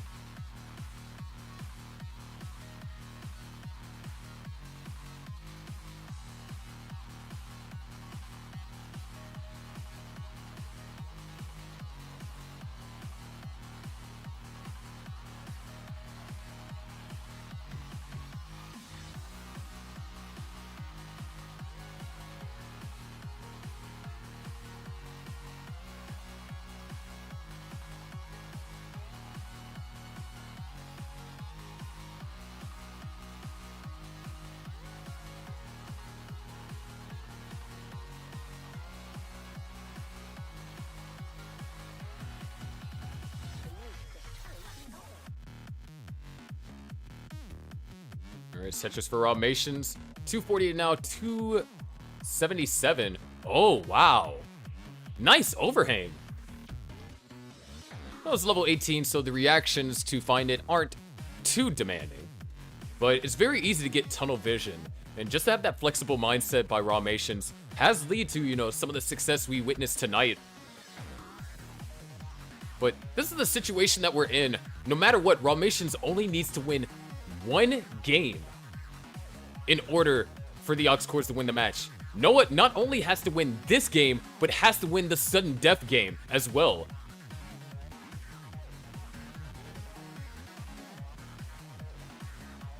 Essentially, Noah would have to win 3 games in a row in order for Stochastic Squad to come out on top. Winning this game has importance. It means that your team gets a guaranteed spot in the playoffs. You don't have to worry about the play-in tournament, the kind of monsters that are brewing in there from the team that is Sparks Aminos, which is likely to end up there, and maybe even the Dry Wellers or the Rogues, whichever one of those two are fighting it out, which end up in there.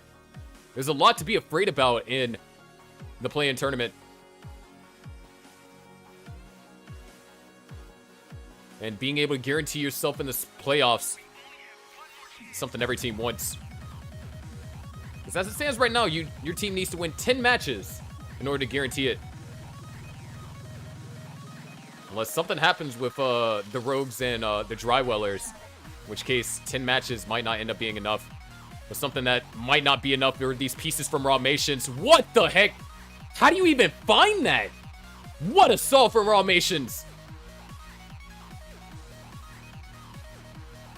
Tetris for Ramations, 480 to now 475. Ramations is in the lead.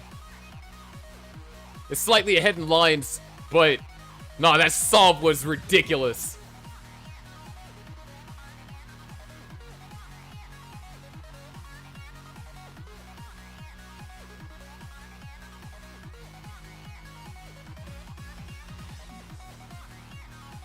But ladies and gentlemen, we are heading closer and closer to the level 19 transition. 3 Tetrises are available for Ramations with perfect play. 4 are available for Noah with 1 burn line in hand. This is a decider that you want. Players pushing each other to the limit. There's a lot riding on this game. There's a lot riding on this match. Which player will shine and which player will crumble? We're about to continue that story as we head into the level 19 transition for Ramations. Long bar dependency created and filled. 2 long bars, greatly timed, allow Ramations to reopen up the well and knock down a Tetris. Noah's going to transition 638. And with a board like this, you know what that means, folks, if you've been paying attention to the piece sequences. There's 2 quick Tetrises for Noah. Goes into level 20 at 688. Ramations executes the J-spin, gets Tetris ready with the long bar, and does a nice little skim to help even out the board a little bit. Getting more ideal, more fluid contour, if you will. But right now, 726 to now 717. Add a Tetris to Ramations' score, goes up to 752. Noah is gonna knock down a Tetris. Still putting the pressure on Ramations. He only had a Tetris advantage going into level 19. However, he was able to have the cleaner board in 19, allowing for 2 Tetrises to be scored at that level. So Ramations is essentially playing from behind in terms of pace, but in terms of real-time score, he does have the lead. 807,000 and now 798. There's going to be a Tetris from Noah. Ramations opens up the well following that Z placement. Another Tetris for Ramations goes up to 840. However, Noah answers back with one of his own. 853 for him now. Another Tetris for Ramations. Noah's getting built up and he's set up for the Tetris, waiting on now the long bar. Small adjustment for Ramations. Going to have to do some skims in order to get Tetris ready, and those skims are going to work out perfectly. Noah with a misdrop. A Tetris will be scored and could potentially get another one. But no, he's not going to be able to. This is Ramations' opportunity. Noah's having a burn. There's a Tetris for Ramations. And now he's starting to compound a lead. Here in the decider, intentionally creates the long bar dependency over there in column 1. Knocks out a Tetris. Noah is now out of it. However, that cost him his lead. It didn't cost him everything, but it cost him a lot. He's Tetris ready now. Winning on the next long bar. Nice double tuck over there from Ramations. There's a Tetris from Noah. 922 to now 961. A Tetris and change will give us the max. There's the Tetris from Noah. As you can see, as the lines got close, we truly see where we lie with paces. Both players are separated by 10,000 points in terms of pace. Noah might have the advantage in terms of lines to get before 29, but now this is a very scary situation. Beautiful double execute over there from Noah. Gonna take another double. He's forcing these burns. He has to. 990 here at 198. There, Ramations already with the max and about to have a 1.1. He's gonna get this 1.1 in level 27 as he transitions with that next line clear. There it is, a Tetris for Noah, 855. Tetris for Ramations, B27. Ramations, beautiful adjustment. Way to recognize on the optimal placements from the eyepiece. With those 2 eyepieces and a couple more, Ramations get Tetris ready. There it is, another Tetris, B98 to Noah's A90. It's going to come down to 29 play. Because Noah right now, B94. Ramations, beautiful adjustments. And there it is, a Tetris. One more is available. There it is, C35, now for Ramations. That's the score into 29. Noah knocks down a Tetris, 2 more available. B94. Ramations set up for a Tetris, knocks down a 29 Tetris. Noah knocks down Tetris, 1 more possible. It is 1 more viable. Can he go into 29 with a clean board? Ramations in a little bit of danger. Goes for a Tetris, nicely done. Both players are in 29, C66. Noah actually outscoring Ramations on the post-transition that game. Ramations has hit this 5-tap. And it's not going to happen. A D20 top out for Ramations. Noah needs D21. D21 is the score that Noah needs. And that Tetris and a line clear is going to do it. D21. We're going into sudden death. Clutch play over there from Noah and Ramations. Just that left side was something that Ramations was unable to deal with. And now players have to do it again. Sudden death. This match consists of 1 more game.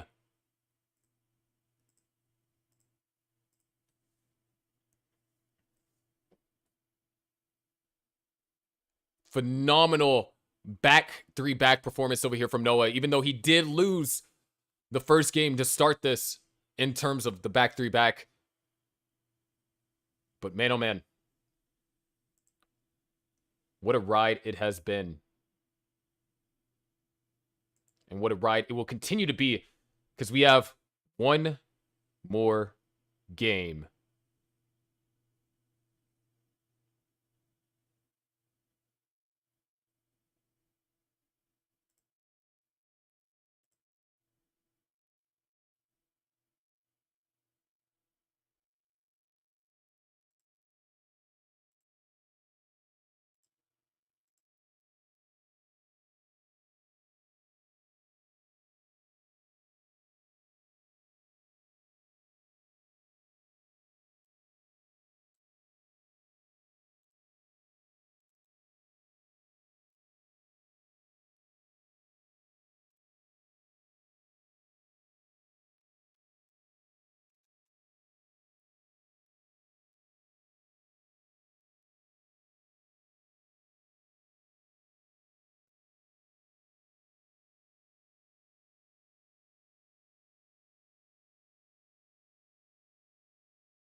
No, your audio is not cooked. I wasn't saying anything. I was looking for the music. We do got it ready from Ramations. We are officially in sudden death. Unlike the rock, paper, scissors sudden death that you're used to seeing, it is now a best of one between the captains. One more game to decide it. Actually, we'll swap this around. We'll do this. There we go.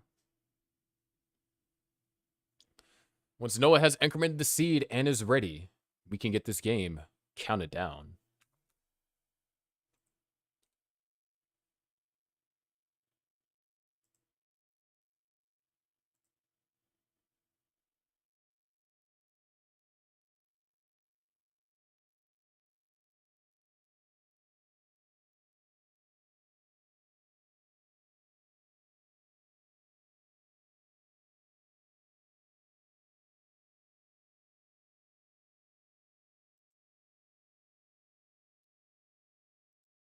All right.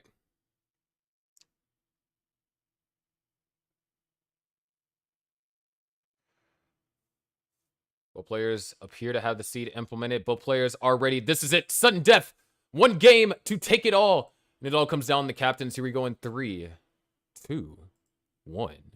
Tetris.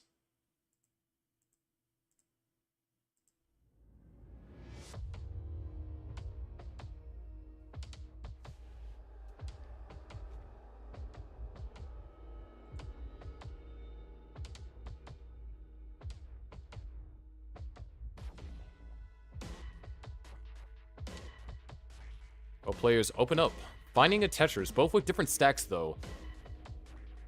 So it will accommodate these pieces a little bit differently. Formations with the exaggerated double wide approach. It's gonna force him to burn a single.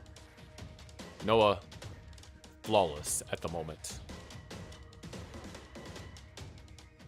Well, no longer flawless following that burn.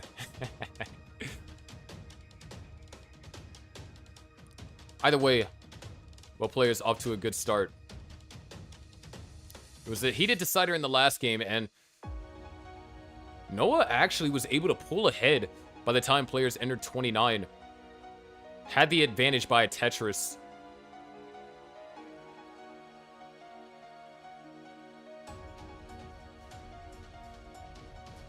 And Noah already in some trouble here. This is new territory for these players. Sudden Death has never been a best of one captain's match, and has never been same piece sets either. So this is the first time that anyone in Gauntlet has experienced this kind of sudden death. And this probably won't be the last. Starting off the game here in our opener, 169,000 for Noah, Ramations at 188,000, only leading by a Tetris.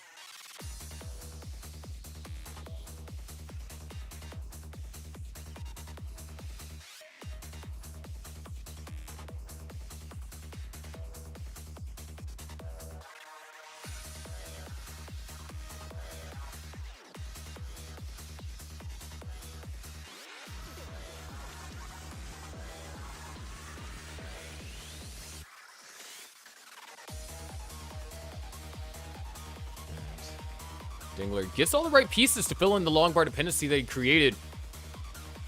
However, Ramation's going to be still holding on to this one Tetris lead. And this board... Oh, actually, Noah gets all the right pieces in order to utilize the long bar.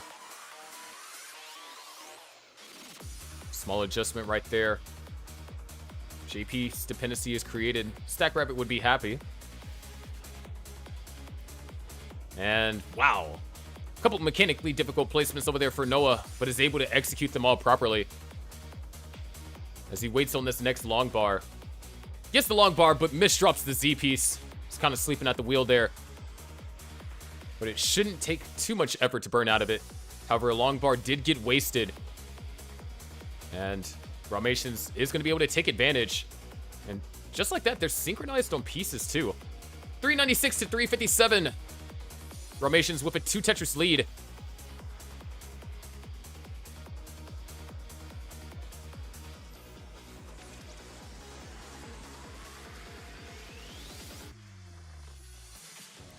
Nice spin tuck over there from Noah. Still doing his best to keep the pressure on Ramations, and has actually found a way to close the gap by a Tetris.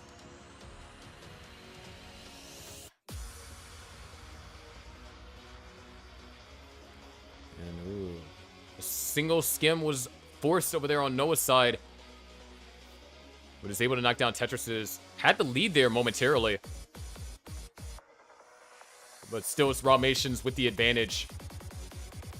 512 at 101 lines for Ramations, 491 at 99 lines for Noah. And Noah running into yet again another slowdown. It's a difficult thing. Noah has had stellar performances over the last 3 games, winning 2 out of the last 3. And being asked to keep up that performance for another game.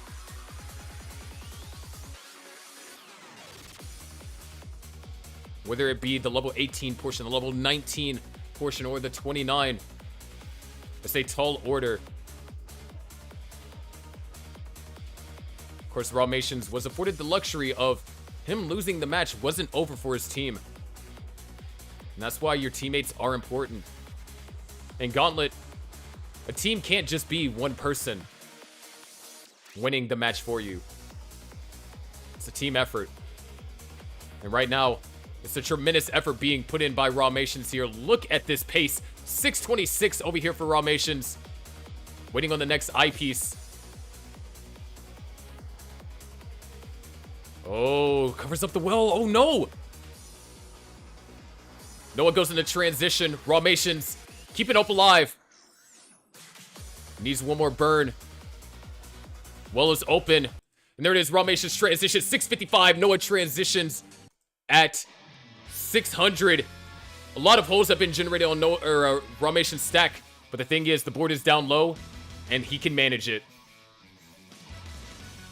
A lot of O pieces right there.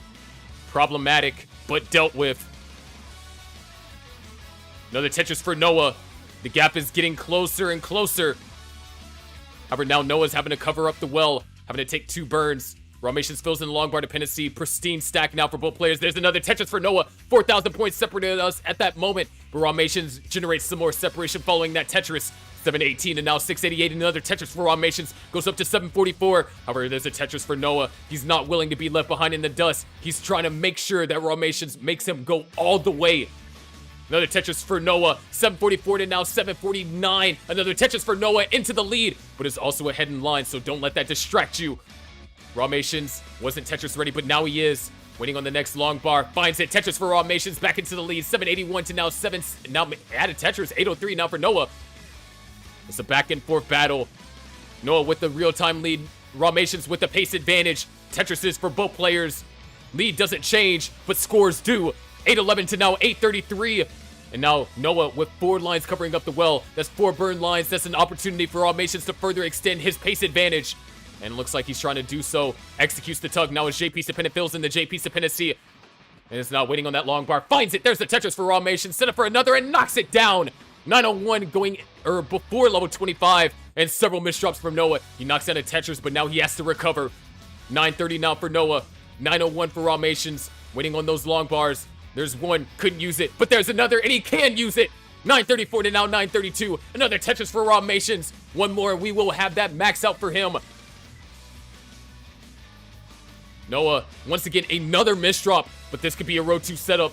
Does he go for it? No, he doesn't. He burns out. And that's just lines. Lines that he can't afford at this moment. Ramations. Tetris ready. Waiting on the next long bar. Both players are. And, ooh, a little bit scary over here for Ramations. Able to get the piece over to the left. Tuck is executed. Burn is taken. And a Tetris is scored. 839, or A38 to now 950. Another Tetris for Noah goes up to 984. Now Ramations in a complicated situation does get an eyepiece that burns out that triple. And this is the slowdown that Noah needed. Ramations needs another eyepiece, and he needs one relatively soon. As soon as this hole gets open, Ramations needs this. There's a triple. Oh, that's perfect. A57 now A62 is going to come down to 29 play, ladies and gentlemen. This is it. This is the final game. Sudden death. Ramations needs this long bar. He needs it now. He needs this long bar. He needs it now. Get the long bar. Hope is still alive. But this board is difficult to survive. B10 to B11. What the hell, dude? Nice down stacking effort. Noah was able to score a Tetris, so there has been official Tetris separation, but Ramation survives! Keeps hope alive for the Aux Cords. Nice! Gets the TPs all the way over to the left. Ladies and gentlemen, we are back officially. Down at the bottom, Ramations is Tetris ready. B99 to now B76. And Noah with a lot of misdrops. Knocks down a Tetris, but now he has to recover. And Ramations is in a position to capitalize. He's Tetris ready, but he needs the long bar. Long bar doesn't come in time, so now he's forced to burn. But great timing, fills in that long bar dependency. Well is now reopened for Ramations. Waiting for the next long bar. Holding out for it, and there it is. And Tetris is scored. C26 and now B57. Noah, with phenomenal survival, brings the board all the way back down to the bottom. And he's ready for some more action. But with that Tetris, Ramations takes the lead. C72 to now C66. Noah is also ahead in lines. But there's another Tetris for Ramations. D14, that's the 1.3 on the board for Ramations. He wasn't quite Tetris ready, but he is now. Noah's now back in the scoring position. Ramations nice, throws the piece over to the left and knocks down another Tetris. D62 for Ramations. However, Noah's starting to answer back. D23. A Tetris and changes what separates them, and now Ramations now having to do some burning. D66. Noah has taken the lead by a small margin. And oh, there's a misdrop over there from Ramations. He needs this eyepiece. He needs it now. Is it anything that he can do? Ramation tops it at D72, 800. And Noah at D72 at the time of top out had a higher point value in the 100 line mark. Noah clutches out. Sudden death. Meaning Stochastic Squad takes the match 3-2.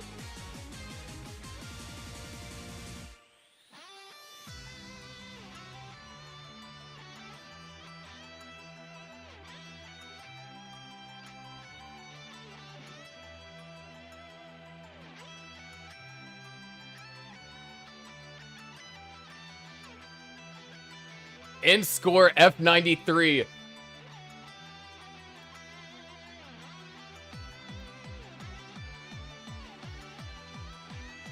What a game, what a match.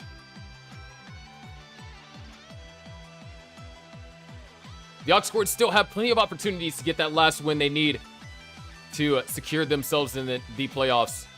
But this time, Stochastic Squad is the team that came out on top. What is up with Gauntlet Super Week, dude? This has been, like, insane. If you've been catching all three Gauntlets, holy cow. Gauntlet Super Week is insane.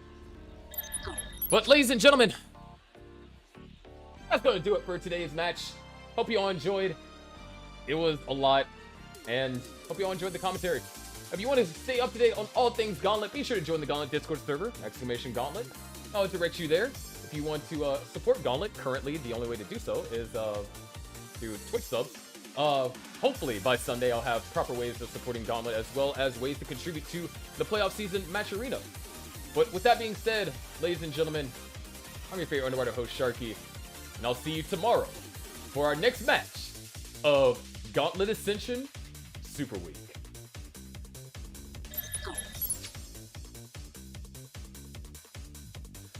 Alright, I guess we are probably going to raid Miles, huh?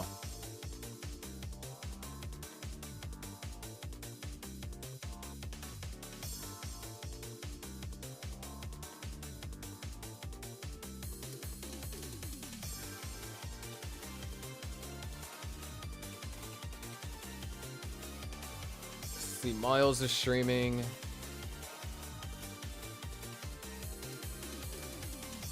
Yeah, we'll raid Miles.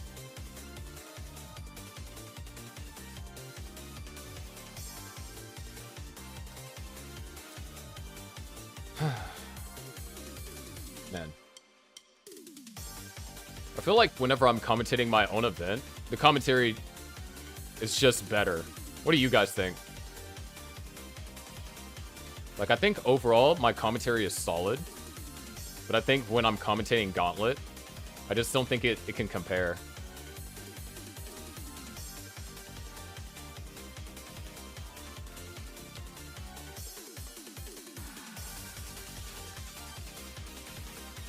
But, yeah, thank you all for stopping by, and I'll see you guys tomorrow.